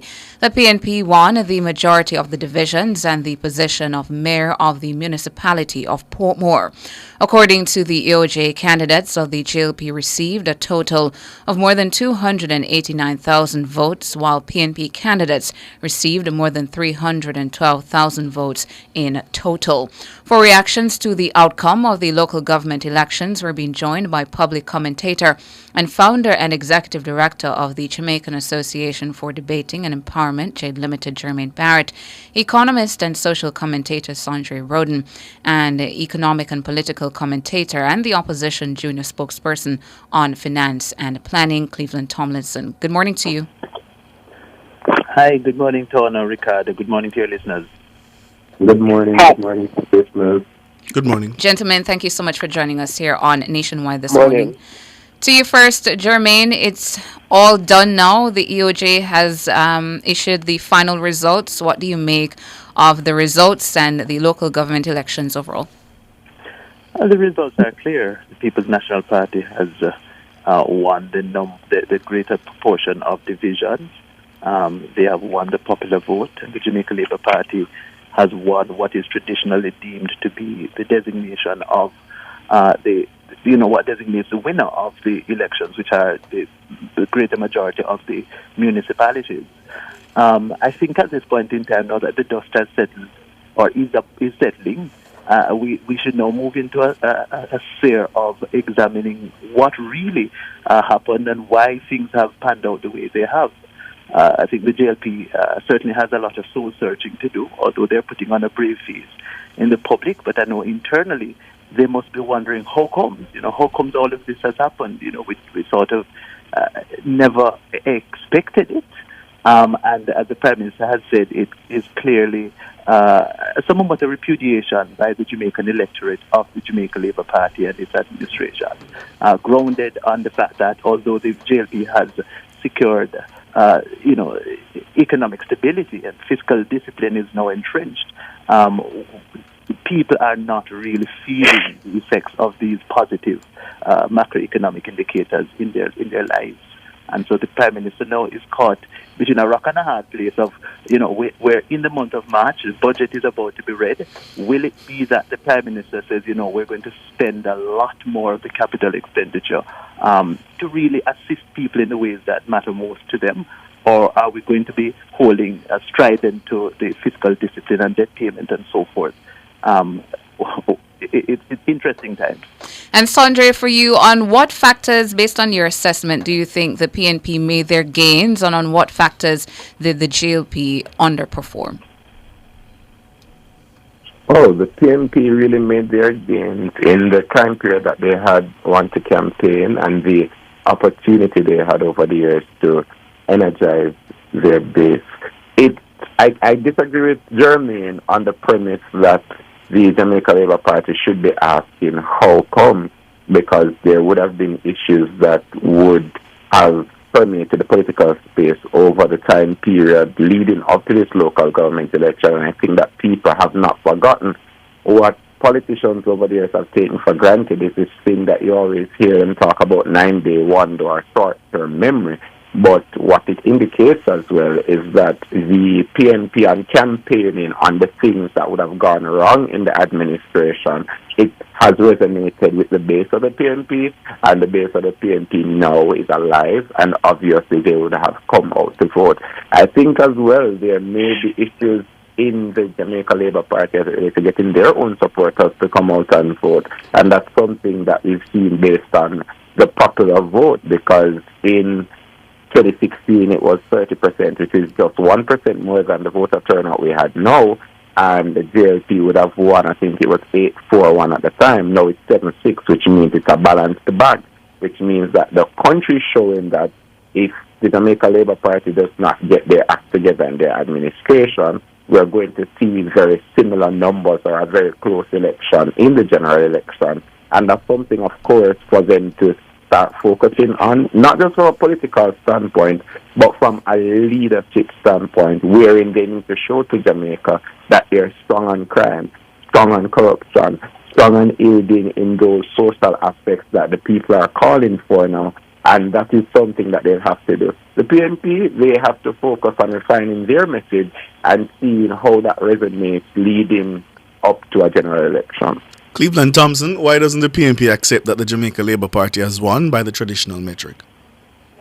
We're very heartened, Ricardo, by the outcome of the election. Not the question, Cleveland. Why doesn't the People's National Party accept that the Jamaica Labour Party has won? Well, I'm going to respond to your question, Ricardo. We're very heartened by the outcome of the election. As I'd exposed before, and as you have heard from us, we were confident that we had done the work to ensure that our messaging resonated with the people. If we look at all the important variables coming out of the election, the People's National Party would have triumphed on those. And the popular vote we won, and majority of electoral divisions we won. Generally, how we have looked at it over the years is that we have accorded victory in a municipal corporation to the party that controls the chairmanship of that municipality. The People's National Party controls the chairmanship of Portmore, etc. We control the chairmanship of almost the prized possession of the municipalities. That still gets us to 7-6. Hold on, Ricardo. The Kingsland St. Andrew Municipal Corporation. For us, victory is interpreted as looking at where we're coming from and where we are today. No, but doesn't that mean that you hold on. Doesn't that mean that you're redefining the contours of what victory is? We went into the election with fewer municipalities than we came out with. We went into the I appreciate that this is a talking point, Cleveland. I appreciate that this is a talking point. But what I want to get from you is, why can't the People's National Party accept that on the metric that we've used historically, it means the Jamaica Labour Party has won? We have performed exemplary. We have performed well. And where we are coming from and where we are, in our interpretation, this is a win for us. And we won't reject that. But you won't concede that historically, as we've always counted these things and accorded victory, the JLP has won. You have to really look, Ricardo, at the... It's a yes or no question, Cleveland. It's a simple question. Over the last three years, thereabout. Cleveland. No, I appreciate where you're coming from. And this morning I made it very clear what the state of play was. Ton and I talked about it, yes. But I'm asking you another question. I'm saying to you, why can't the People's National Party accept that on the metric that we've used from 1947? In these elections, that the Jamaica Labour Party has won. The People's National Party has not come out in control of the majority. Well, Ricardo, I will say this. The People's National Party cannot be faulted for seeking to say that it has won the local government For election. seeking to spin the outcome. Hold on, Ricardo. Is that what you want the listeners to accept, that you can't be faulted for seeking to spin the outcome? It cannot be faulted for saying that it has won the local government election because it has really outperformed expectations, perhaps. Outperformed expectations, perhaps, but not outperformed in such a way that you control the majority this morning. Why is that hard to say? Well, Ricardo, we're very heartened by the results. There's a lot of work to be done heading into the next general election. And as you have heard from our General Secretary, we have already started the work to ensure that we gain victory at the next general election. For us, coming out of this local government election, we're heartened by the results. This is really a confident booster for us. It's really a confidence booster for our leader, Mark Golden. And I think that we did the work to ensure that what we were saying connected with the people. And I think that you saw that coming out of the results. Hold it there for us. We're up on the break.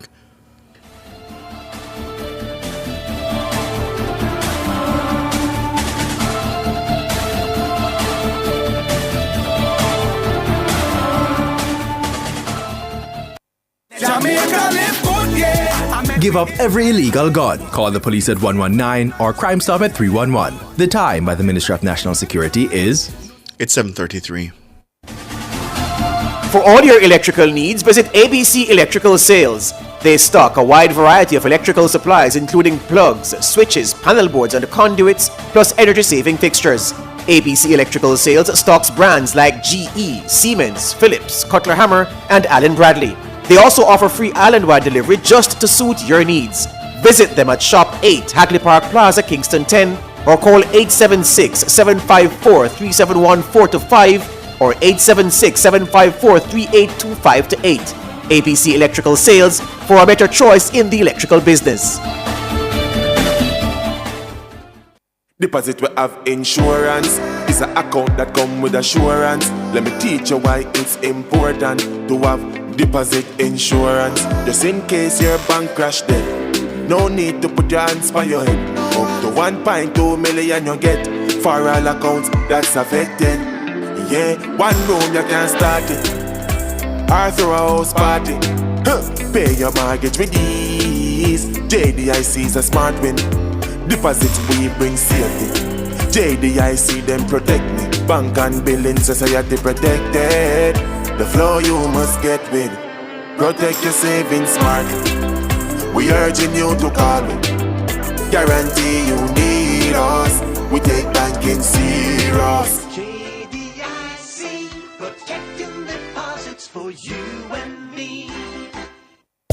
You can have it all. Company events, birthday parties, or the wedding of your dreams. It's all possible at Grand Palladium Hotels and Resorts. We have magnificent event rooms and a dedicated team that will make your event the best experience that only Grand Palladium Hotels and Resorts can offer. Contact us at 876-619-0000 or call your favorite travel agency and ask about our promotion designed especially for you.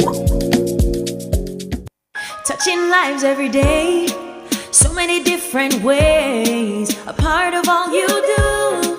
Sagicor will make you feel secure, reaching out for more, will always see you through.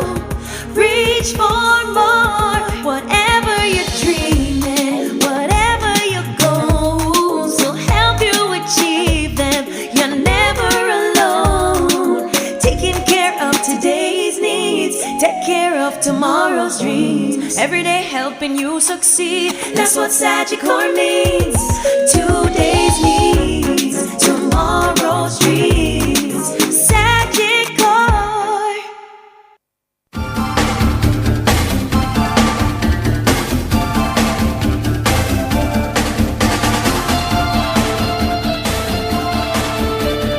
Thank you so much for staying with us here on Nationwide this morning. We're still on the front page. I'm Ricardo Brooks. And I'm Tawna Thomas. We have with us Jermaine Barrett, Sandra Road, and Cleveland Tomlinson. We're looking back now that the dust has settled.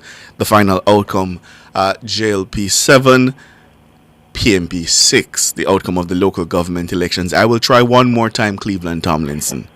Will you concede that the JLP has won?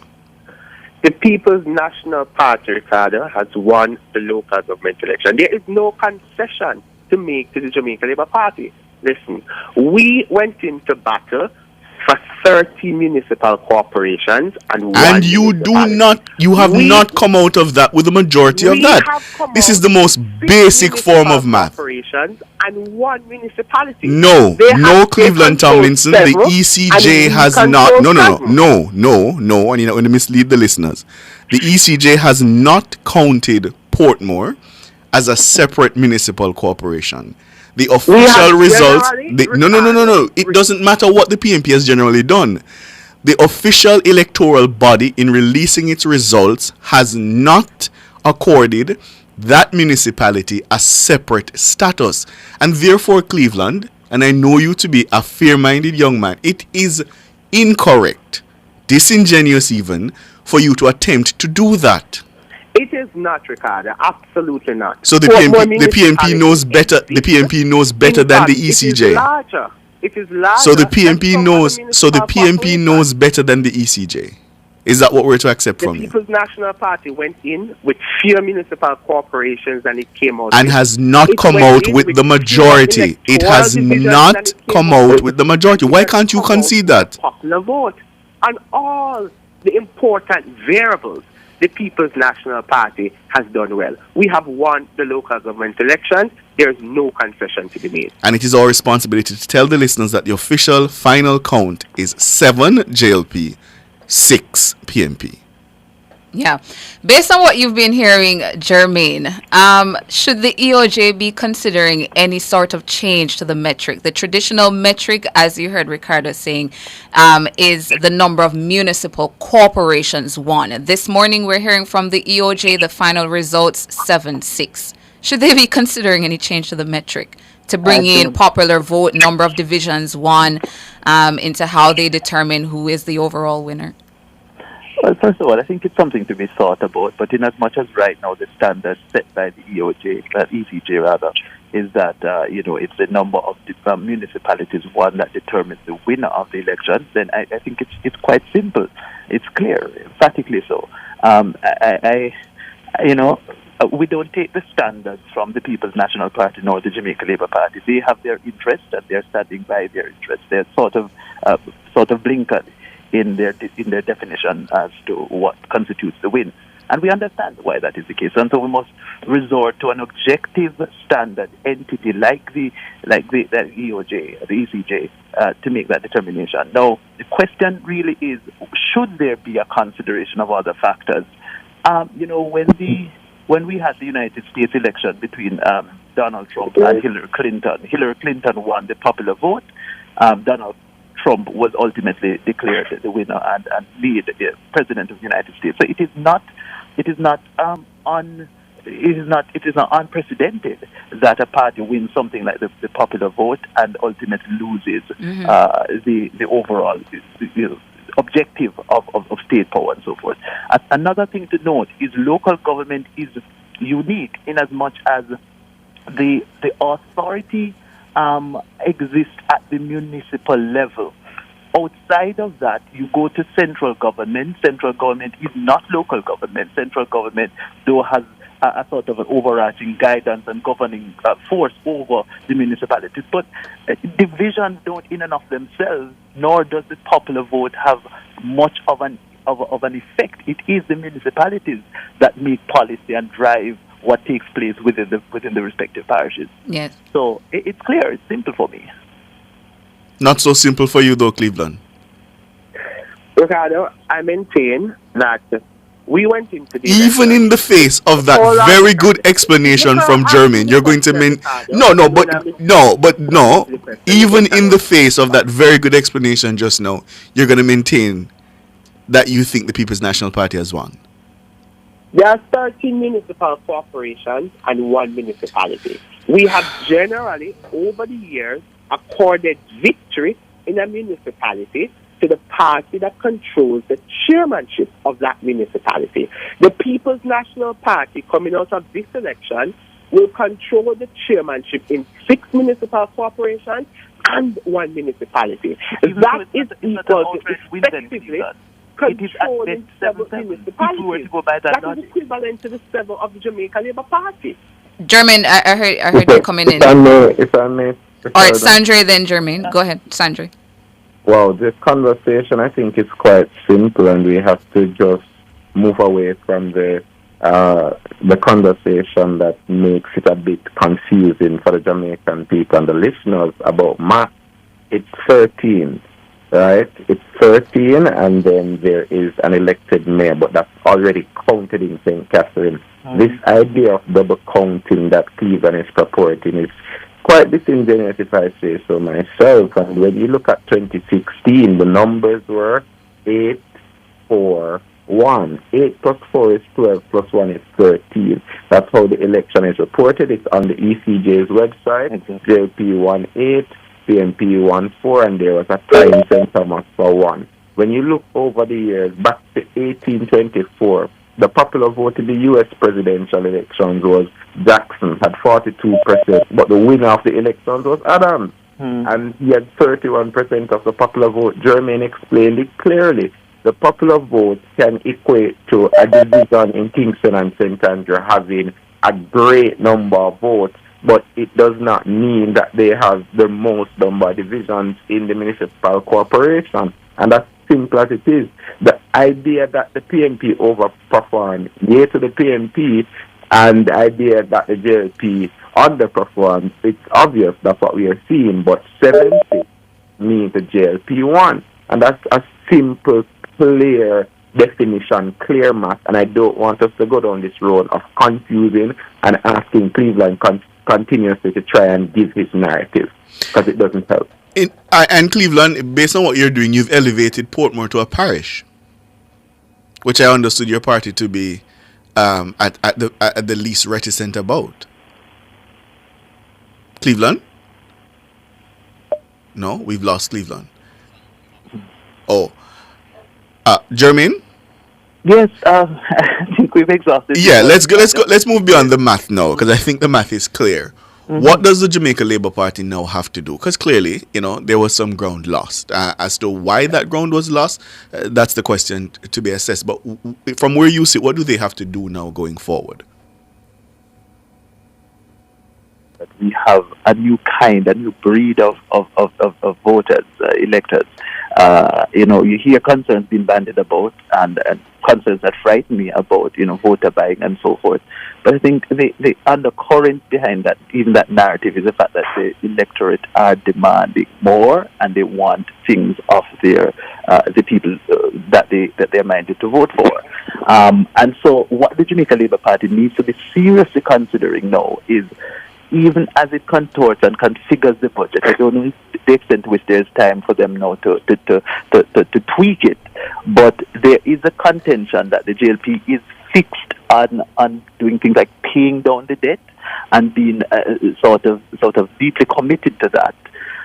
Is there a space now that the government can say, we will slow the debt payment to create some greater fiscal space, increase the capacity of the capital expenditure rather, so as to be able to spend more on the things that matter to people, like roads and water and so forth.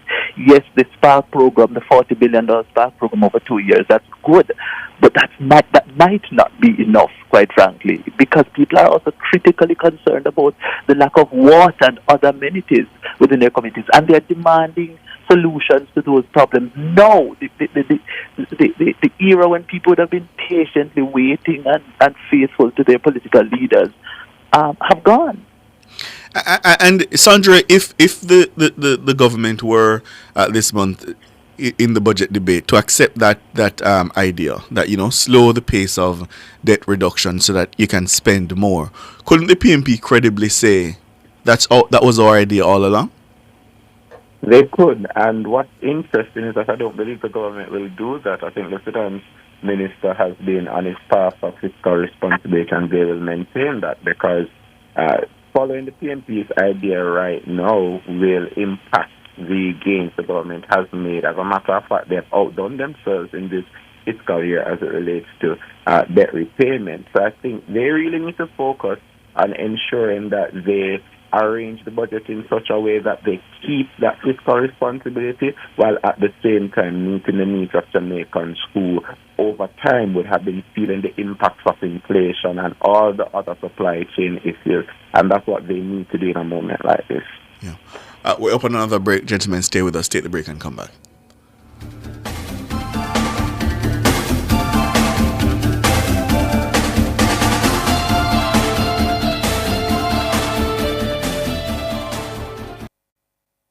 Listen up, motorists. Speeding burns more gas. So slow down. The life you save may be your own, and also that of your loved ones. Slow down. Save lives and money. The time by the Insurance Association of Jamaica is 7:47.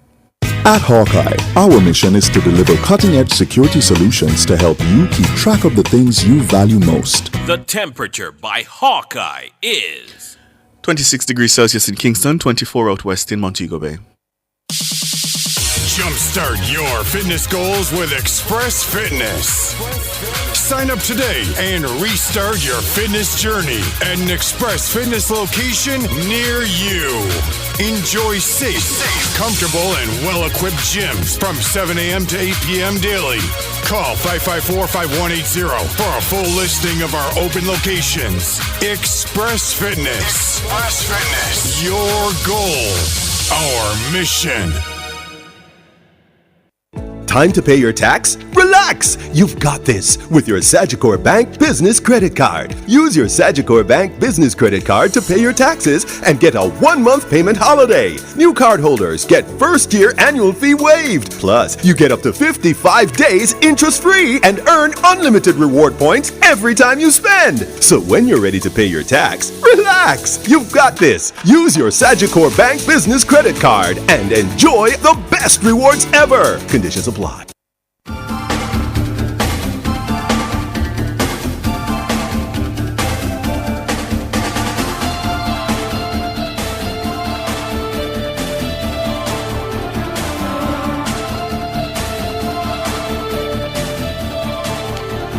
Welcome back to Nationwide this morning. NTM is still tuned into our discussion segment, the front page, getting reactions to the outcome of the local government elections.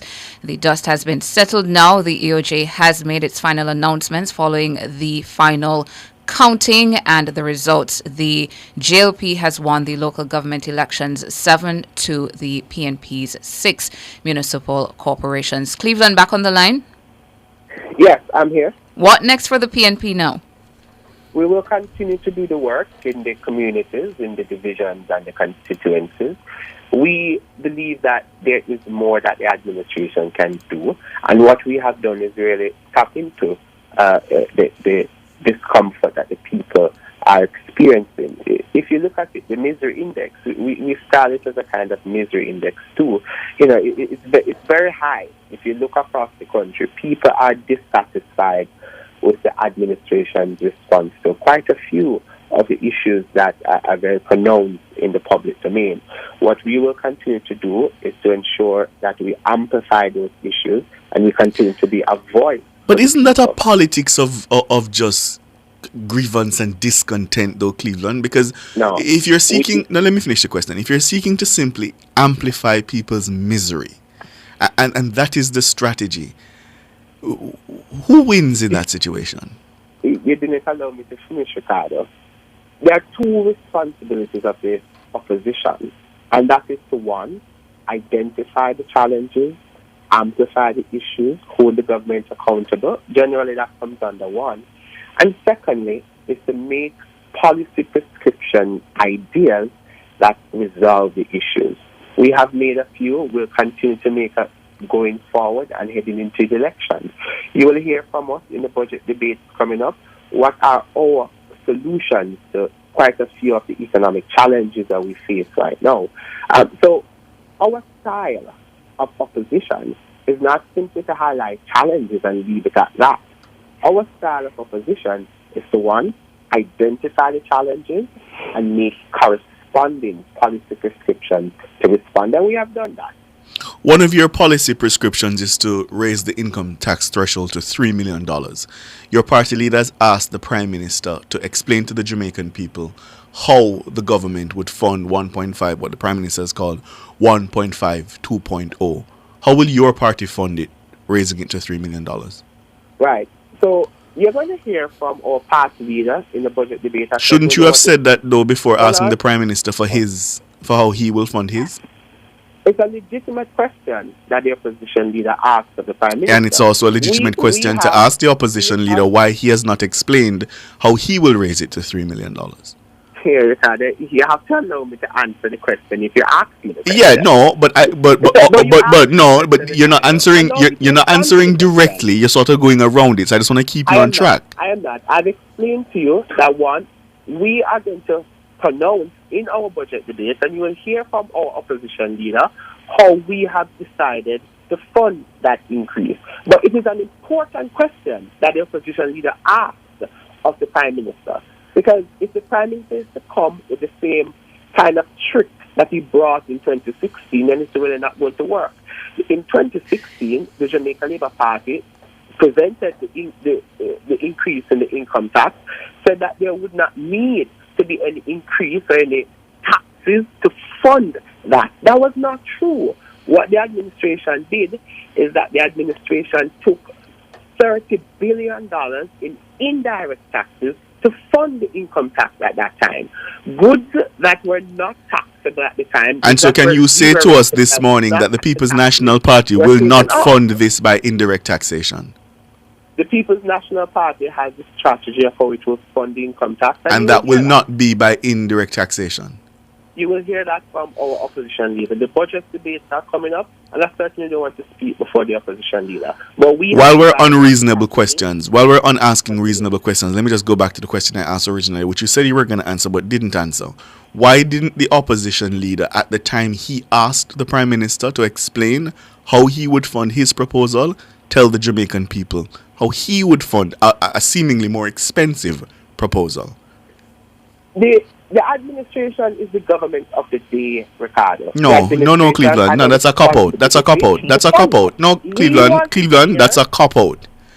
The opposition leader says it will do to fund it. We have our mechanism. But you are promising something even potentially more expensive.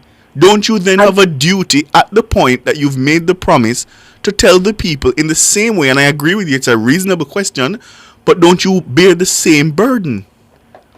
And one might even say your burden is greater since you have never done it and one party actually did it. But Ricardo, we have expressed to you that we have our mechanism. We have not shied away. We are listening and waiting on the administration to make its proposal to how it will fund it, and then you will hear from us. We are not absconding from answering the question. Oh, but you are, but they should go first. Is what I'm getting from you?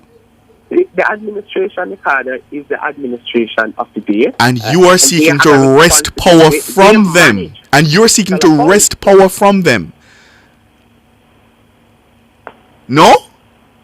We are seeking, Ricardo, to ensure that the mechanism in which the administration will fund the increase in the income tax threshold adheres to fiscal prudence and is not done in a way that will jeopardize. And I put it to you that the People's National Party has an equal burden,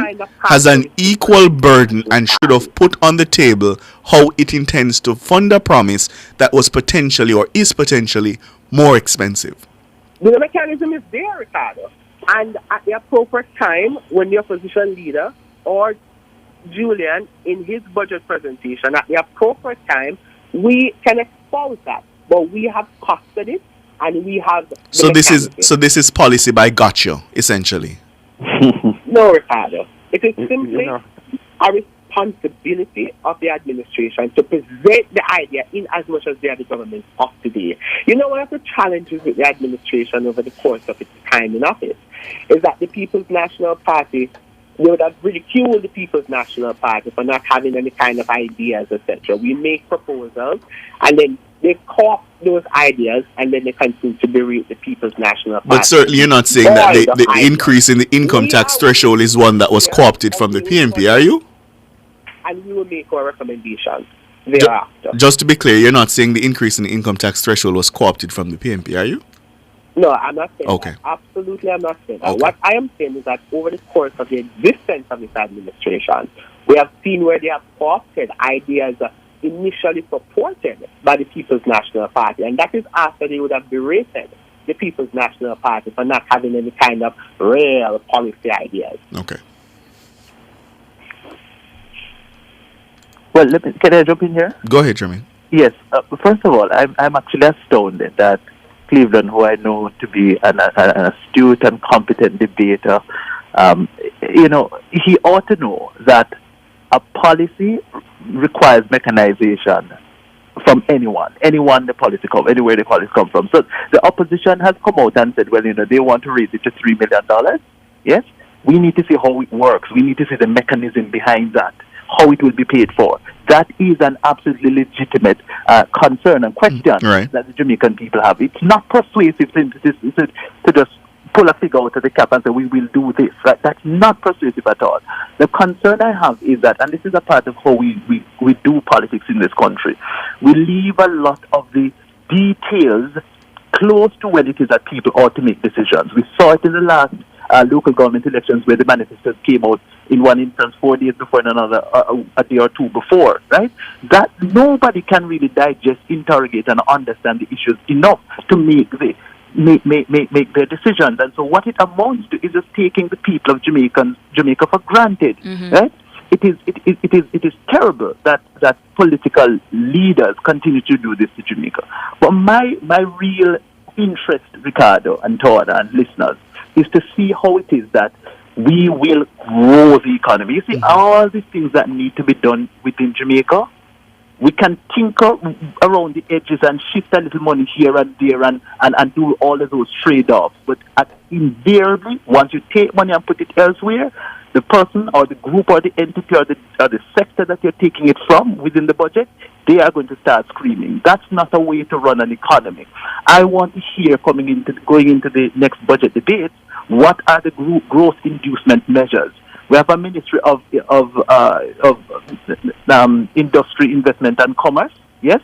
I want to hear what are the big ideas that are going to push the economy forward such that we stop growing by the meager 1.9% or thereabouts to significant growth rates that really provide funding so that we can solve the big problems that confront us as a country.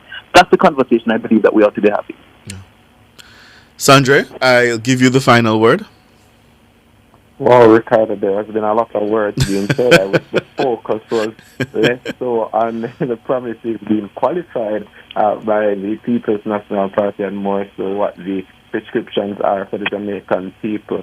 I think over time, what we need to realize is that the Jamaican people and the independent voters have a very important interest as it relates to what is being promised and what is actually being delivered. We want to move away from the conversation about manifestos and we want to move to a conversation of manifesting.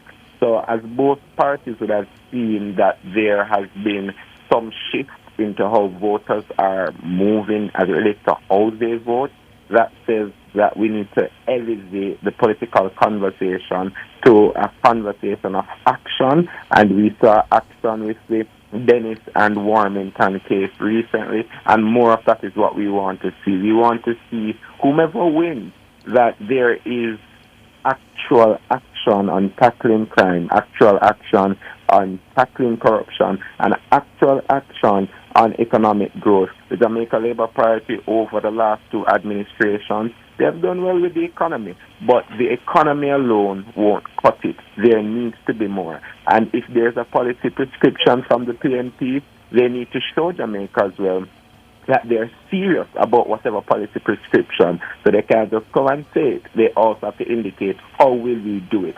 And that will say, when they're coming out to say, our ideas were stolen, that you can say, well, we were the ones that explained it. But for now, it's just a matter of saying we can do, we should do, and we will do. But that does not equate to what we want to see as a country. We want the conversation to be elevated, and that's frankly how I see it. So the local government elections have passed, but that says to us that we still have more to do to ensure that governance, most importantly, good governance, takes the forefront in our elections or policies or plans so that Jamaica itself as a country can be better. Jermaine Barrett, Sandra Roden, and my friend Cleveland Tomlinson. Gentlemen, thank you so much for your time. I appreciate it. You're welcome, Ricardo. All right, bless you.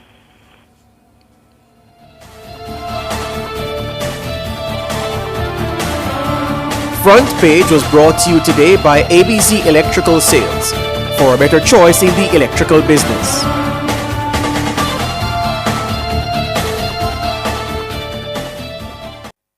It's This Morning on Nationwide 90 FM. The time is 2 minutes after 8.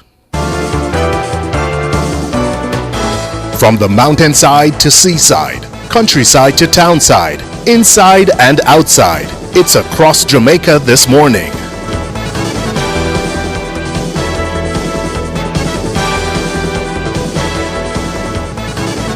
With Across Jamaica this morning, I'm Ricardo Brooks. Now, the Jamaica Fire Brigade is employing persons to desist from making false bomb threats. In late 2023, the Fire Brigade was bombarded by a series of bomb threats that were made to several schools, businesses, and government institutions. Fire Chief Stuart Beckford says it would be challenging for the brigade to implement measures to prevent bomb threats. The commissioner says although the pranksters see it as funny, the brigade is not laughing. It says firefighters are put in danger responding to these false calls. Commissioner Beckford says when fire units respond to false threats, true victims suffer. The fire chief is also appealing to parents to monitor their children during the summer period, as this is when they're likely to make the false alarm calls. Detectives assigned to the Center for the Investigation of Sexual Offences and Child Abuse, CISOCA, they're seeking the public's assistance in locating a witness who's vital to a case currently before the Clarendon Circuit Court. She is Tashana Thompson, whose last known address is Hopefield Drive in Hazard Drive, Maypen, Clarendon. Thompson is scheduled to appear before the court on Wednesday, April 10. Tashana Thompson or anyone knowing her whereabouts is being asked to contact the Center for the Investigation of Sexual Offences and Child Abuse at 876-926-4079. That's 876-926-4079, the Police 119 emergency number, or the nearest police station. And the CISOCA detectives are also seeking the public's assistance in locating Akita Wright and Kanisha Smith, who are vital to a case before the Supreme Court. Their last known address is Blue Mountain Road, Belvedere in Red Hills, St. Andrew. Wright and Smart are scheduled to appear before the court on Monday, March 11. Akita Wright and Kenisha Smart, or anyone knowing their whereabouts, is being asked to contact CISOCA at 876-926-4079, the Police 119 emergency number, or the nearest police station. The police are also seeking the public's assistance in locating Patrick Stone, who's vital to a case before the Kingston and St. Andrew Parish Court. Mr. Stone, whose last known address was Potters Row, Kingston 16, is scheduled to appear before the court at 10 a.m. on Wednesday, March 6. Patrick Stone or anyone knowing his whereabouts is being asked to contact the Ellison Road Criminal Investigation Branch at 876-926-4200. That's 876-926-4200, the Police 119 emergency number, or the nearest police station. 22-year-old Kenroy Bailey, otherwise called Not Nice of Summerfield in Clarendon, has been charged with several offences following a shooting incident in Backpennants in the parish 2 years ago. Reports from the Maypen police are that about 10:25 in the morning on Wednesday, May 25, 2022, Bailey shot at a man who escaped harm and reported the incident to the police. On Wednesday, February 28, 2024, Bailey was arrested and charged with shooting with intent, possession of a prohibited weapon, the unauthorized possession of ammunition, and the use of a firearm to commit a felony. Finally, across Jamaica this morning, 20-year-old Christian Salmon, a carpenter of Asia in Manchester, has been charged with robbery with aggravation, possession of a prohibited weapon, and using a prohibited weapon to commit a felony. This follows a robbery in his community at about 2:30 in the afternoon on Saturday, February 24.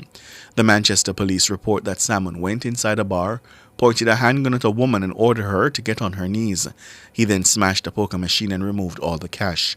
Salmon also demanded that the woman hand over her Alcatel tablet valued at $47,000. He also stole $5,000 in cash before escaping.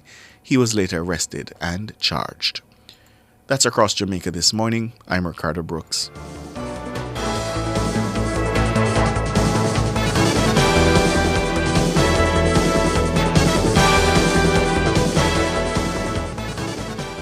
The Bureau of Standards Jamaica Quality Institute is the national training agency for quality and standards that provides industry training to transform your organization. Access critical information and training solutions to propel you to business success. Your employee is your organization's greatest asset. Strengthen employee competence, increase operational efficiency, and build capacity for sustainable growth and development. Experience industry training like no other. Training programs include food safety management, quality management systems, cybersecurity, and many more. We customize our training to meet your needs. For more information, visit our website at www.bsj.org.jm. The Quality Institute, Bureau of Standards Jamaica, committed to quality and standards. Energize your life the right way with DBJ. Yeah, you must can save enough energy solution. Choose one today for your house or your business. Money I go save. Yeah, DBJ. DBJ. Energize your life the right way. The Development Bank of Jamaica Limited is here to help you with the purchase and installation of renewable energy systems to help you save on your energy bill. Contact your business banker or bank today. Energize your business or home the right way with DBJ Energy Loan. Time to pay your tax? Relax! You've got this with your Sagicor Bank Business Credit Card. Use your Sagicor Bank Business Credit Card to pay your taxes and get a 1-month payment holiday. New cardholders get first-year annual fee waived. Plus, you get up to 55 days interest-free and earn unlimited reward points every time you spend. So when you're ready to pay your tax, relax! You've got this. Use your Sagicor Bank Business Credit Card and enjoy the best rewards ever. Conditions apply.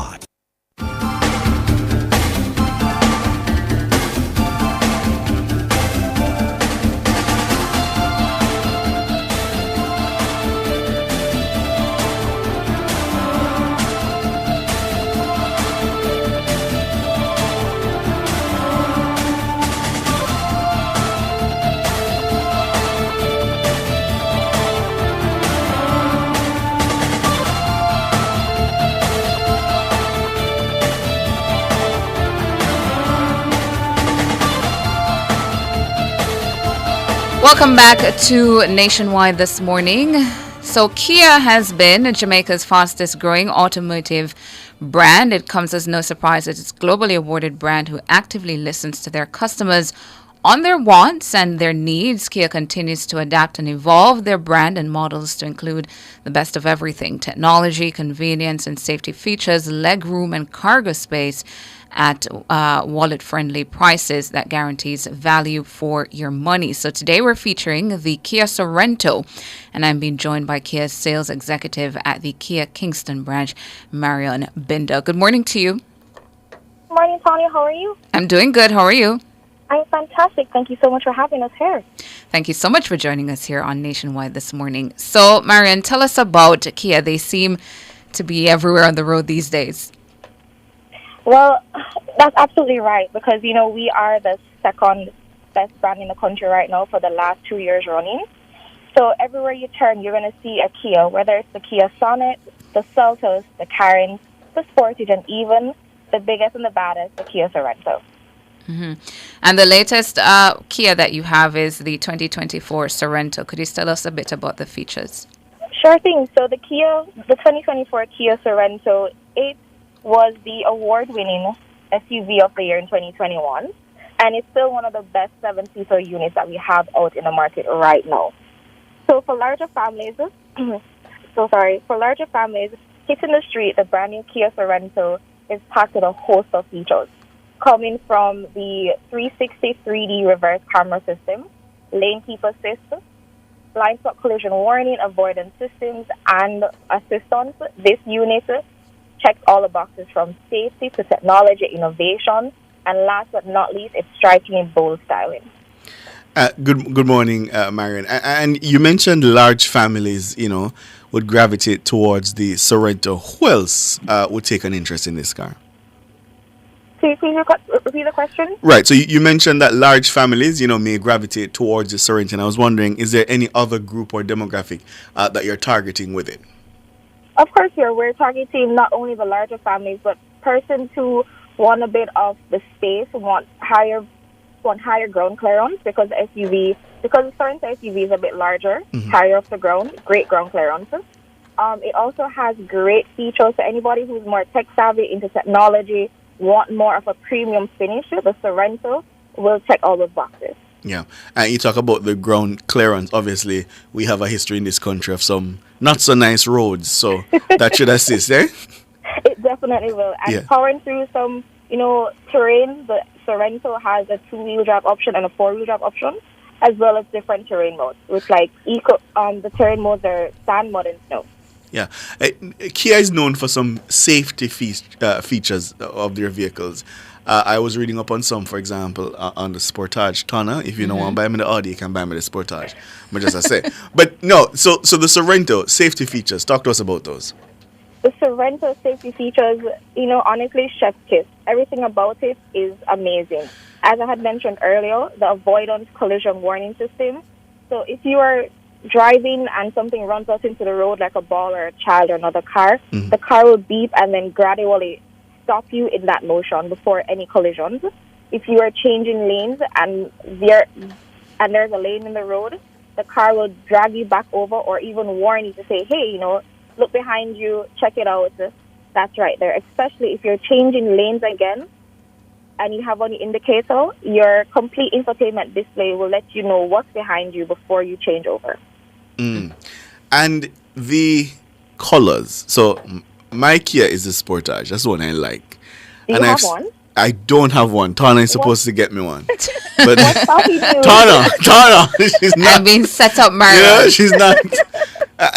First, she promised me an Audi, and I said, okay, fine. You can't reach an Audi yet. I'll take a Sportage. I'll know, I Marianne. have a lot in stock, Tana, talk to Marianne. Talk to Marianne. So I've seen this. All the colors are there for you. Right. I've seen this really nice. I'm going to call it olive. I don't know if that's actually the color, but it's really nice olive looking one. It looks so good. So I was wondering, what are the colors that the Sorrento comes in?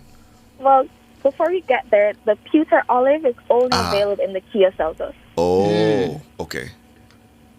And I can tell you more about it very shortly, but as you'd asked, the color for the Sorrentos, we have steel gray, gravity gray, clear white pearl, aurora black pearl. We have a new color coming to the market called interstellar gray.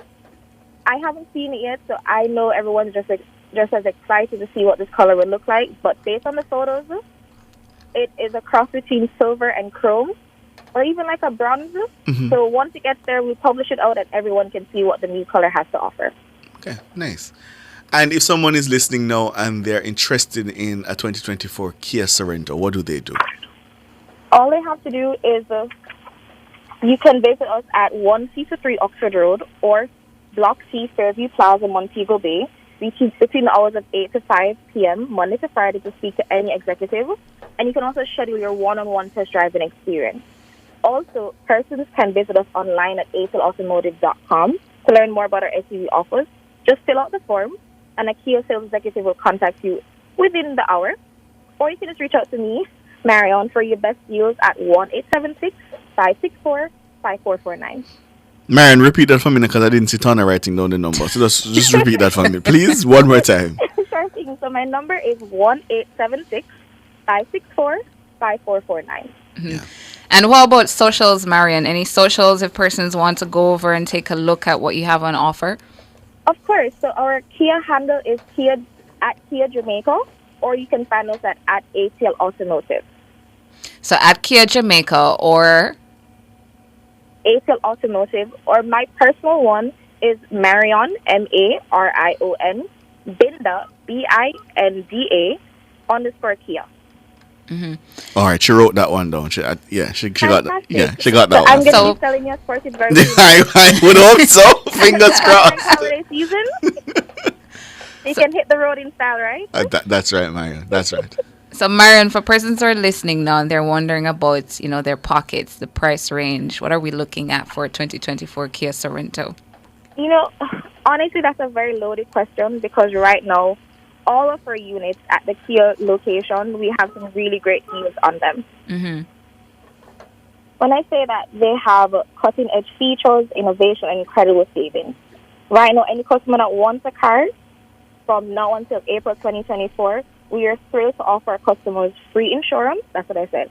Free insurance up to $100,000, no processing fees up to $50,000, free registration, and 2 years free service.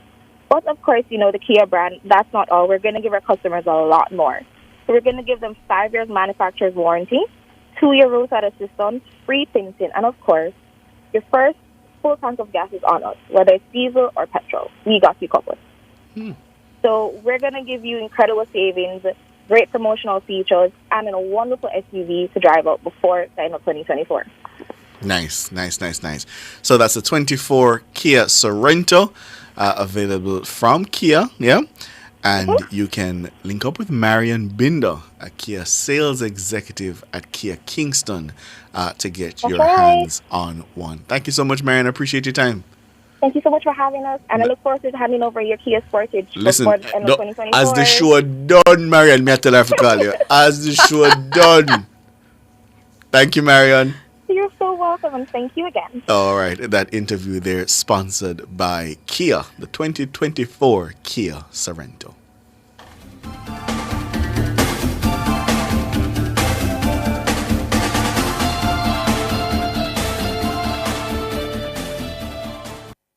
The Development Bank of Jamaica provides collateral for your business loan. For more information on their credit enhancement facility, visit www.dbjcef.com. The time by DBJCEF is... It's 18 minutes after 8.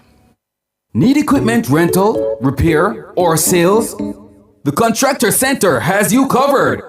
We also offer epoxy installation, stamp concrete, and construction chemicals, serving commercial, industrial, construction, and residential industries. Don't let everyday challenges hold you back. Visit us at 26 Shortwood Road or online at contractorcenterja.com or call 876-968-4816. Does your bra ride up your back?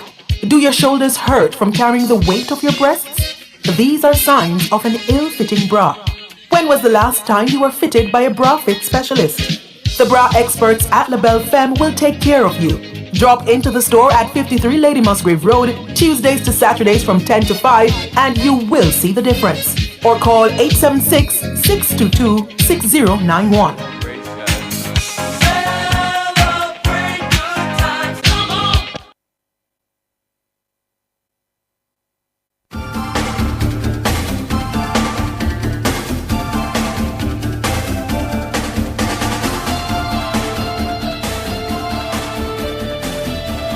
Welcome back to NTM. Taking your calls, the numbers 630-9371-4, 630-9371-4, and 618-8255.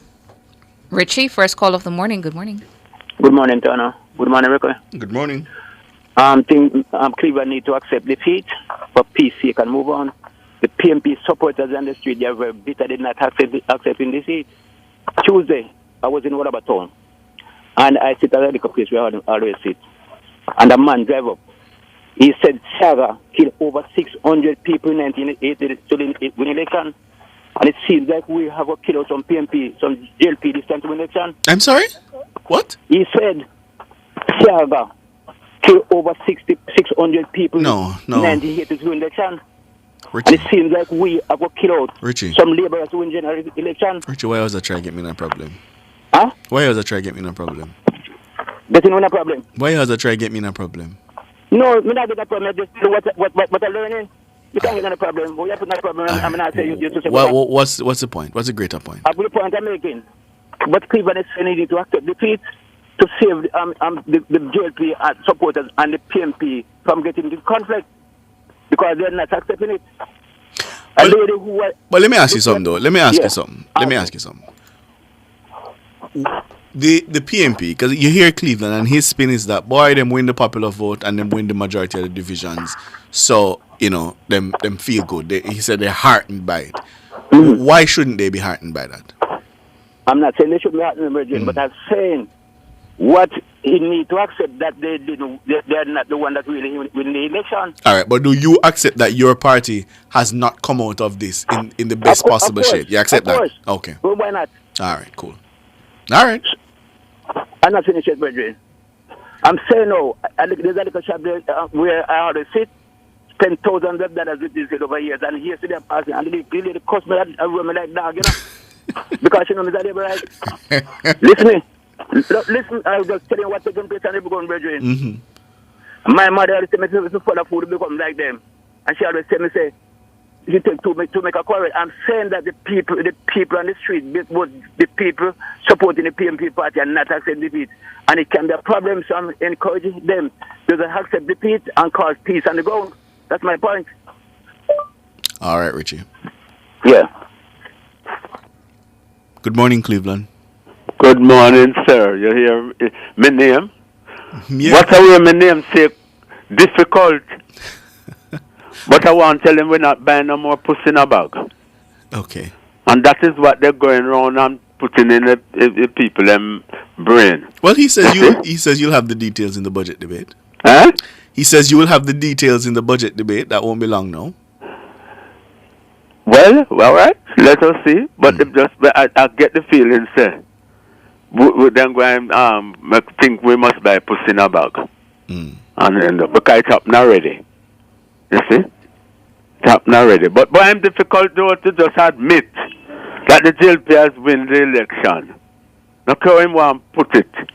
We get more parishes, more municipality than them. Right? Yeah. And Ricardo and Tana, whole heap of money spent. Money make the difference in the election. You know, perhaps we should get the director of elections. I know we tried this morning, and he's not quite well. But if we could get him to come and explain this Portmore thing, because that too. Yeah, because people are messaging me and on both sides Because it seems trying like to at one point everyone take it as a parish. But and I have to go with what the official communication from the ECJ says, and it does not list Portmore as being a distinct municipal corporation. It does not. So perhaps at another time we can get Glassbowl Brown to come and explain that, and what the law provides. Because my understanding is that it is a municipality, but it is not a legal municipal corporation in its own right. That's my understanding. So perhaps we should get him to come and explain. We'll try to do that. You see. But Cleveland must make things so difficult when him come on radio. He must answer straight up to questions. You see? Don't go around the corner and try to make, like him think we don't have no understanding of what's going on. But praise the Lord, we never have to fight the money people them up in West Rural. Oh, that wasn't a problem up there. My money is there, yes, but because of how my council work right through the time, along with the MP, the money couldn't stop her from giving the JLP the vote. Yes. You see?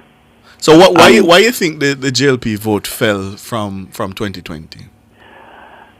I asking myself that because to the amount of people I say gather with Mr. Holness when him doing on the road and so on. But I wonder what happened just at that time. It look like them not come out because, like, for example, in a Gale, when him did there until 2 o'clock in the morning, they lost Gale in St. Mary. That's it. But I blame Mr. Montague for what happened there in that section. Oh, yeah? I blame him because it seemed like he wasn't doing nothing. I see. And I must change him as the chairman.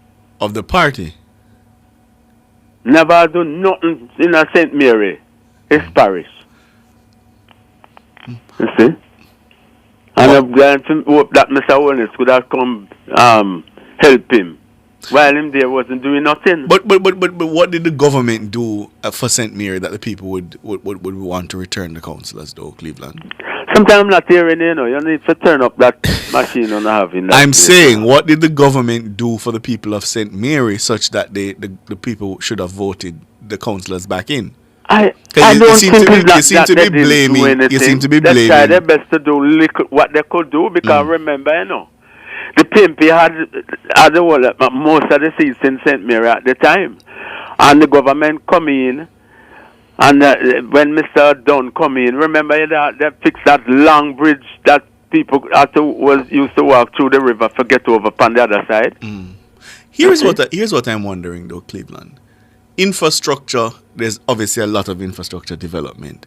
Yeah. But do you think people are not connecting that to their everyday life and as being something that they should be grateful for? I don't think so. Yeah. I don't think so. Yeah. Because if they live there quite comfortable with the road and water, it wasn't a problem to them. You see? All these years. All right, Cleveland. Okay. Appreciate the call. 630-9371-4 618-8255. MK, good morning. Yes, morning, Ricardo and Tanya. Morning to you. Tanya or Tanya? Tana. Yeah, her name's gonna do DNT for me. And the DNT name. What's on your mind, MK? Yeah, one question come up. What exactly the JLP gained by winning the majority municipalities in the local government? When you say what they gain, what do you mean? I mean, what they keep saying, you guys keep saying they won the local election. Yes. So did they gain anything? No. Like how you know you win? No. Well, Right. you could say they've gained control of the majority. Yes. Just like if you won a national election, you've gained control of the government. Okay. One thing I really wanted to understand. There are certain cabinet positions that you have to be a member of parliament or a senator to have or to hold, right? All of them. All of them. You have to either be a senator or a member of parliament. Yes. I think up to four can come from the Senate, and a minimum of 2, I believe. The finance minister has to come from the House of Representatives. Yeah, so all of them. Why is that? Why is that? You know? Yeah. Because that's what the Constitution provides for. Yes, it requires that it be so. Yeah. You're I saying understand. that perhaps they should come from outside of it. Say again. I thought there was a more, otherwise from it being in law, I thought there was a more significant reason for it. I mean, that is a pretty significant reason, because remember, the thinking is certainly under Westminster that you want the cabinet members to be accountable to the parliament, and so they sit in the parliament and therefore are elected to the are accountable to the people's elected representatives. Yeah, because we talk about the member of parliament,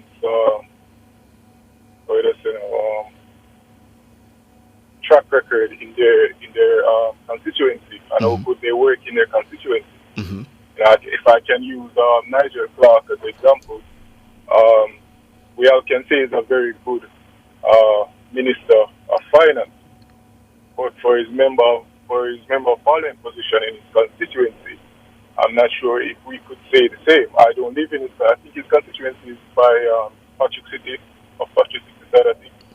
Yes. What's his history there? In terms of is he from that constituency? Is he there's family or anything from him? I'm trying to follow. Are you saying that you think the members of parliament should live in their constituencies? No. I'm trying to say that their position in cabinet can take away from their work as member of parliament. Okay, so you don't think the cabinet members should come from the parliament? I mean, I think it will give them more time to work as member of parliament, because, like I'm using Nigel Clark as an example, he's doing a really good job, as we can see, as the Minister of Finance. Yes. You know, but on the road, like this local, was he? I don't recall ever hearing or seeing him on the road during the campaign. He was. Yes, man, he was. He was. But I know I saw Nesta and Andrew and others, but his name didn't really pop up much, you know. I guess he was, but I just think that their role as a cabinet minister can take away from their roles as member of parliament, and probably even, I think they probably take their roles as cabinet ministers more serious than they take their roles as member of parliament. Yeah, I think that's a fair observation, and it's something that's come up over the years as to the amount of time that they have to be away. Some of them, for example, like the tourism minister, he has to be away quite a bit. The foreign affairs minister in this case is not an MP, but no, I take that point. That's a fair observation, and perhaps something that should be placed on the agenda for discussion for constitutional reform. Yeah. As to whether we should look at whether that maintains. How they move around the member of parliament as well, I think that for me is a bit of an issue for me, because it seems as if they just put people in positions that they know is a safety because they want them in cabinet, and not necessarily because they believe that they would be a good representative for the people, but because they know that this person will work good in our cabinet. I'll just put him in the safe seat. I know that everything is good in terms of getting them elected. I could say the same. I think when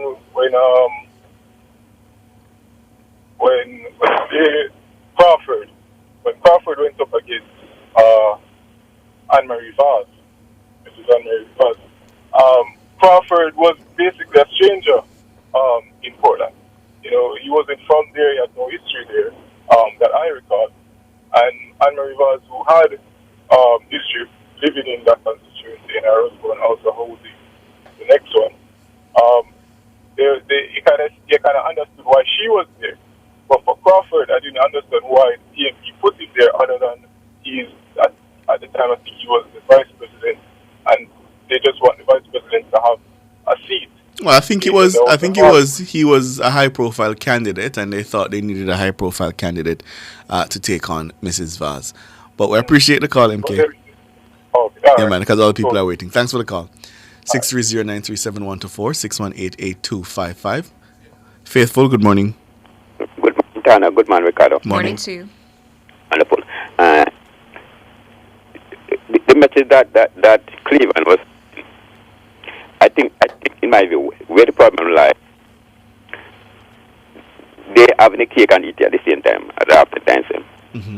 Or could the council from Portmore sit in Spanish Town and Portmore at the same time? Isn't that they are getting two benefits at the same time? And they Faithfully, line is bad. You're breaking up. I say, how can the PNP want to claim Portmore as a different entity when it suits them, but they don't want to separate it from St. Kitts to make it become a parish? Isn't that they are trying to have the cake and eat at the same time? And the problem that I have with this government, and they are trying to wait on the last minute. Because they say they want to make Portmore become a parish, as they say they have it in their manifesto from a long time. And they delay it until the last minute, and when the outcry become overbearing, then become bamboozled. They don't know what to do. I think they have the ample time now. If they're going to make Portmore a parish, why not do it start from now? That's one. What happened to my good friend, Mr. Morgan? You don't think as you have been called, give an explanation, or come in love when the most CSC the Labour have in Jamaica? Michelle, have we been trying to get Mr. Morgan, Robert Morgan? Yes, we've tried. We have not been successful so far. Yeah, because he was very verbose in saying that as long as the council, he will never win Moko.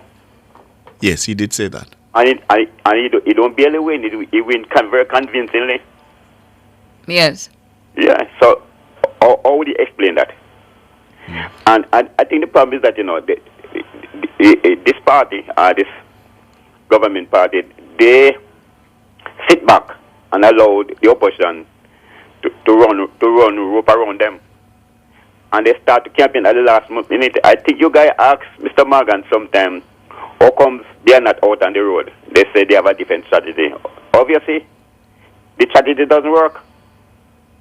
And yes, I do remember him saying that, indeed. He did say that they didn't think they needed to have mass rallies or something like that. Yes, I remember that. Yeah. So obviously that doesn't work. And I started wondering to myself, first I think they need to change Mr. Chang as General Secretary. Because I think he did well in the last election. But politics really ungrateful, because you hear that? He did well in the last election. Delivered a knockout victory. And the one time something slipped, ready to get rid of the man? Because that's not that. But he did well in the last election. But I think people and the Democrats have changed. I think the style that they used to win previous election was solely dependent on the people that they have on the base that they would turn out. But the thinking is different.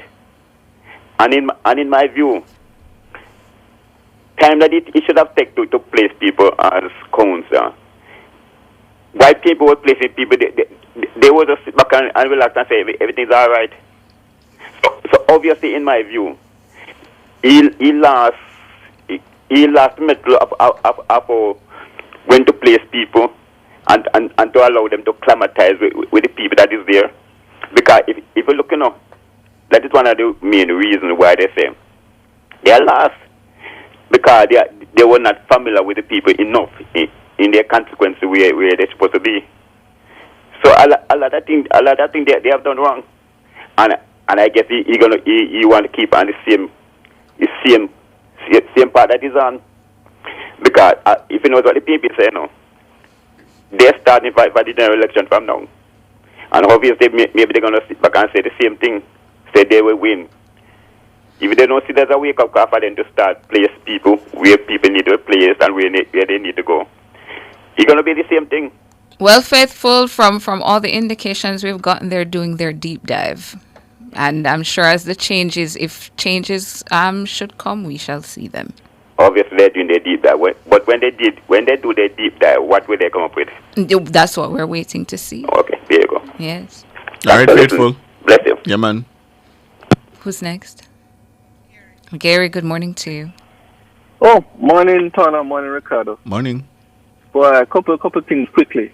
All right, one, this morning, you guys never get anybody from the JLP. I never hear the early part to come on the panel this morning. No G2K person, nobody? Sandra is a former member of G2K. Why? And him so and so? Him couldn't bat for him party? What? Why? But no, Gary, hold on. Hold on. What do you mean if him couldn't bat for him party? The man tell you like he sees it. He tells you as he sees it. You were, but I can tell you this. You were more poignant in your questioning and analysis of no, but you're honesty. Because sometimes when you claim say me only rough pan JLP people, I know you come to me me more that because no, me know what your commendations. Give your commendations.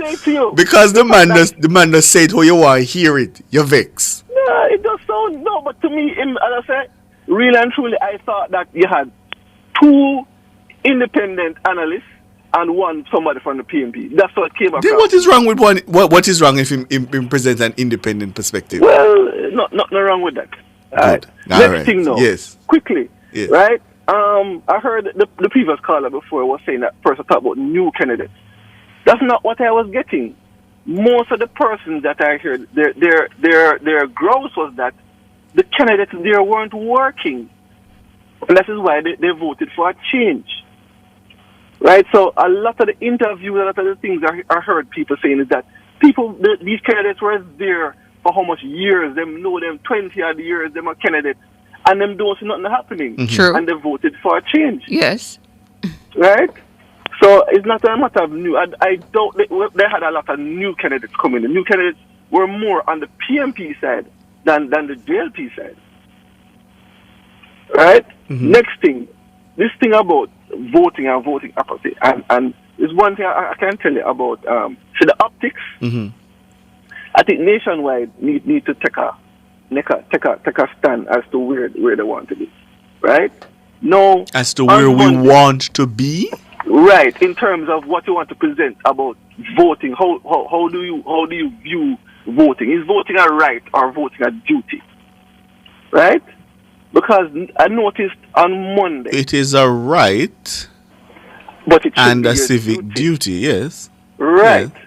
You understand? Yes. And I noticed on Monday you had a panel, panel of with Said, young Ronaldinho, and the Suel Anglin. Yes.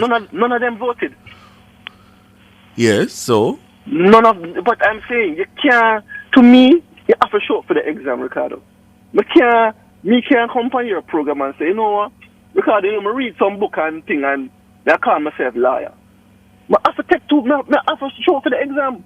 I don't think I don't know if I agree with you that you're saying that not voting. Right? Hold on, you're saying that not voting disqualifies their opinions? Yes. No. Because you can't talk, No, Gary, no. Hold on. Ricardo, you are talking if they're talking about, if the panel was talking about voting apathy and as youths, why they didn't vote, I would have a problem with that. Yes. You understand? Mm-hmm. So they are giving an argument as to why persons don't vote, why they didn't vote. No problem. But you can't. You are there talking about a event, right? Yes. And talking about data and things and this whole event of this election, and you never even bother go dip your finger. And let me explain. And let me explain. Yeah, it may not look good, but let me explain why it's still valid. Because the fact that they are able to assess, and I don't know. By the way, I don't know what the reason is as to why they didn't vote. I don't even know if they're registered to vote. But the point I'm making is, one can assess a situation or a process and decide you don't want to be a part of it. I don't think it makes your assessment any less. I would hope that everybody would vote and participate in the process. I advocate for that. But I'm not saying. But I'm not sure it discounts their opinion. Nationwide producer, for me. Yes. I'm saying if I'm going to. You're saying nationwide producer should only invite people who have voted to give perspective. Yeah. No. Just it's. No, I can't. I can't. I can't agree with that. When Cliff had the panel of with Kevin O'Brien, Nadine, and George and whatever I said, all of them put up their finger. Sure, they vote. Yes. They voted. Yes. Right? Yes. And therefore, yes. You understand? So talking about the process and the process of voting but the panel of the young people, they were not talking about the process of voting. They were assessing all the variables coming out of an election campaign. Yeah, voting is simply the end result of all of that. Yeah, but I'm saying to you, Ricardo, you understand? It's like me and you go take me and you we're gonna take a maths test, right? And me go show up for the exam.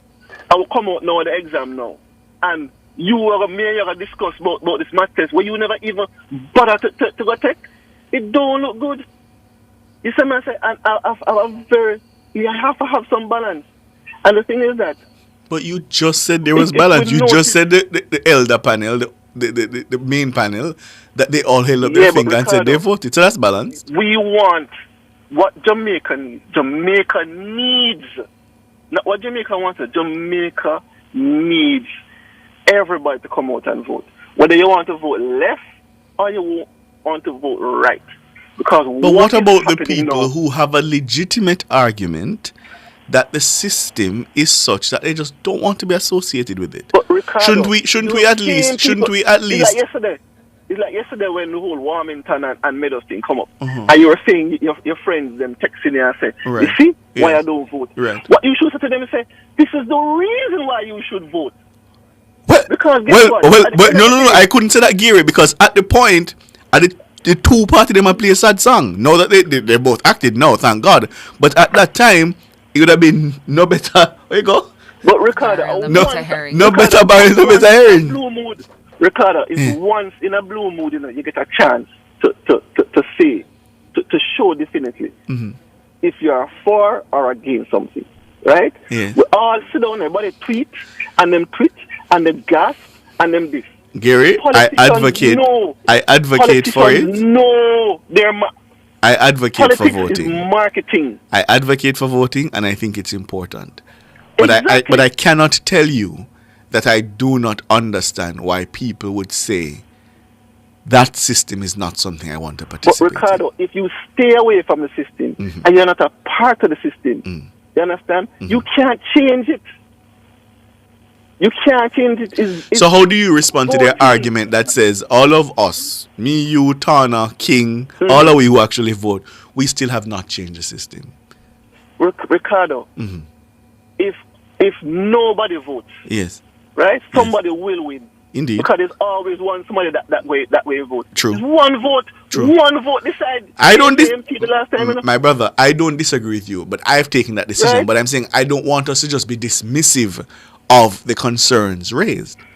But what I'm trying to say to you, my overall arting picture is that, right?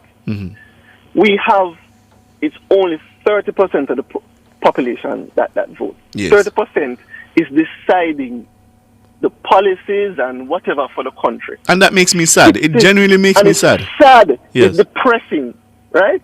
And as Raymond Price said yesterday, the important constitutional matters that went to come up, and 30% is going to come out and decide the direction of the country.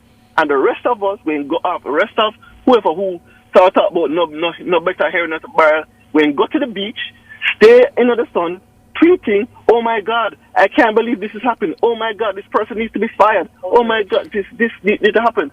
It doesn't. It can't work. You have to be a part of the process. And if politicians know that everybody is going to vote, right? They won't take things for granted. They're not going to just go down to certain areas and just group up the people and say, let's go vote. All right, let's agree on something, Gary. We want them to vote, but I don't think we can shame them into voting. Can we agree on that? I'm not saying, Rick, I'm not saying shame them into voting. You're basically shame them, because you basically say, if you don't vote, you know, if you come give no opinion, you're trying to shame them into voting. What I'm trying to say to you, and this will come back to my argument, right? So I'm saying to you, nationwide as a station and as a body and as a station, right, should right at least have some balance. So you know what?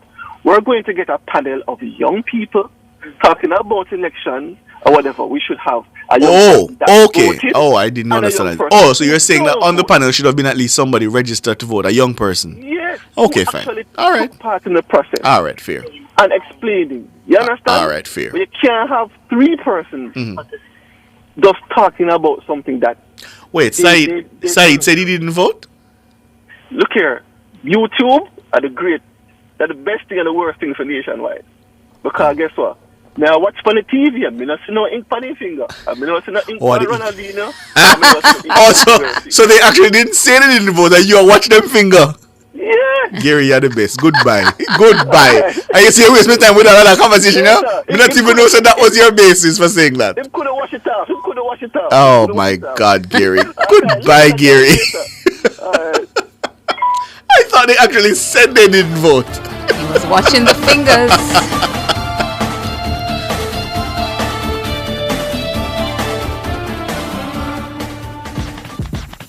Energize your life the right way with DBJ. Yeah, you must can save enough energy solution. Choose one today for your house or your business. Money I go save. Yeah, DBJ. Energize your life the right way. The Development Bank of Jamaica Limited is here to help you with the purchase and installation of renewable energy systems to help you save on your energy bill. Contact your business banker or bank today. Energize your business or home the right way with DBJ Energy Loan.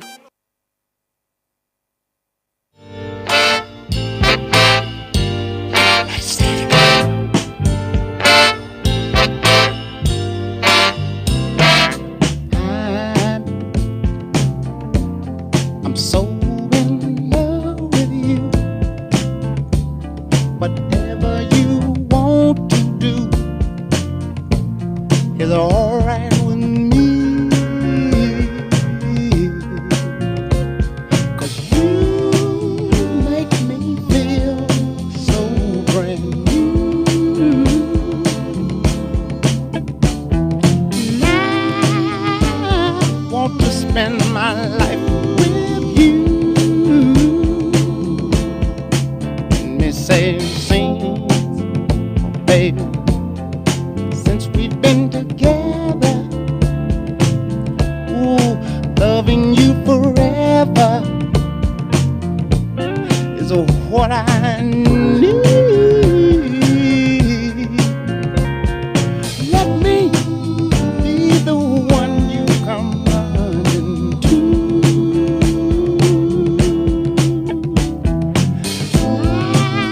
Never be untrue. Oh, baby, let's get together. It's that time of the morning when we tell some very special people happy birthday. Whether times are good or bad, happy or sad. Hey! And happy anniversary. But first, I have a message for you, Jermaine. Yeah, this message is from your wife, Patrice. You know, my instincts I would forget. Him things say we did forget. Said today, I birthday. I not today. Not today. I win. Tomorrow. I win. Sometime soon. Sunday. Soon. Okay. Alright, go on. Give me. Me know it didn't come, you know. Me know it didn't come up. I see them over there and think say, when they're going to is that today? Alright, cool, but we just know say that come. Go on. Yeah. Of course. Go on. I have a message for you, Jermaine. From your wife, Patrice. Oh, so this song is for him? Oh, no, Listen you do the up. song. Okay. All right, let's go. She says, Yeah. Jermaine, from now until your birthday on March 16, Oh, 16. Oh. you will get a Thank you, Mrs. letter King. of the alphabet each day, so you can figure out where she's taking you for your birthday weekend. Ah. Hey, Michelle, take a picture of your face. Yeah, get it. So let me finish the message. Jeremy, I blush. Let me finish the message. Patrice says, the hint of luxury and leisure, a place to unwind, a gem on the hill, a treasure to He's find. tearing up. Today's letter, Jermaine, is T. T. Yeah. He's tearing up. Aww. No, listeners. Oh, wow. You need to listen. Big, thick, muscular Jermaine. Oh my God, tear up. Oh, wow. You're blushing. Oh.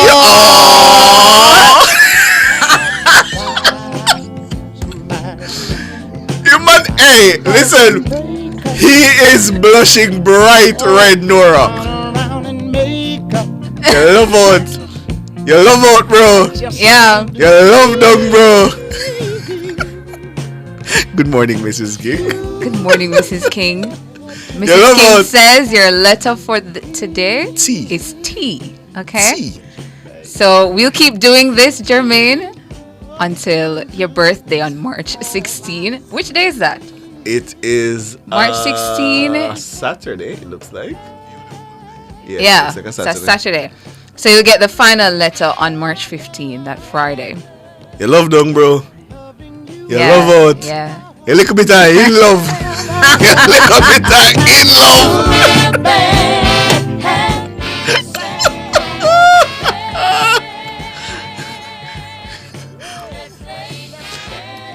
We love love. Absolutely. Bow yourself, bro. You little bit of love dong.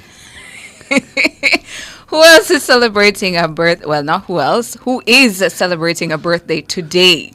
Yeah, March 1. Who are the celebrants on March 1? Let's see. Happy birthday to our friends on Facebook. Happy birthday, Angela Blythe, Shauna Britton.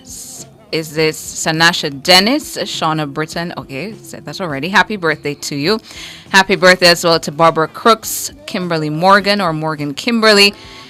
And happy birthday to Jessica Diovalente Francis. Happy birthday, Jessica. Hope you have a good one as well. Here is a very, very, very important birthday. Extra special birthday greetings, it says, going out to Raquel Rowe, who celebrates her special day tomorrow.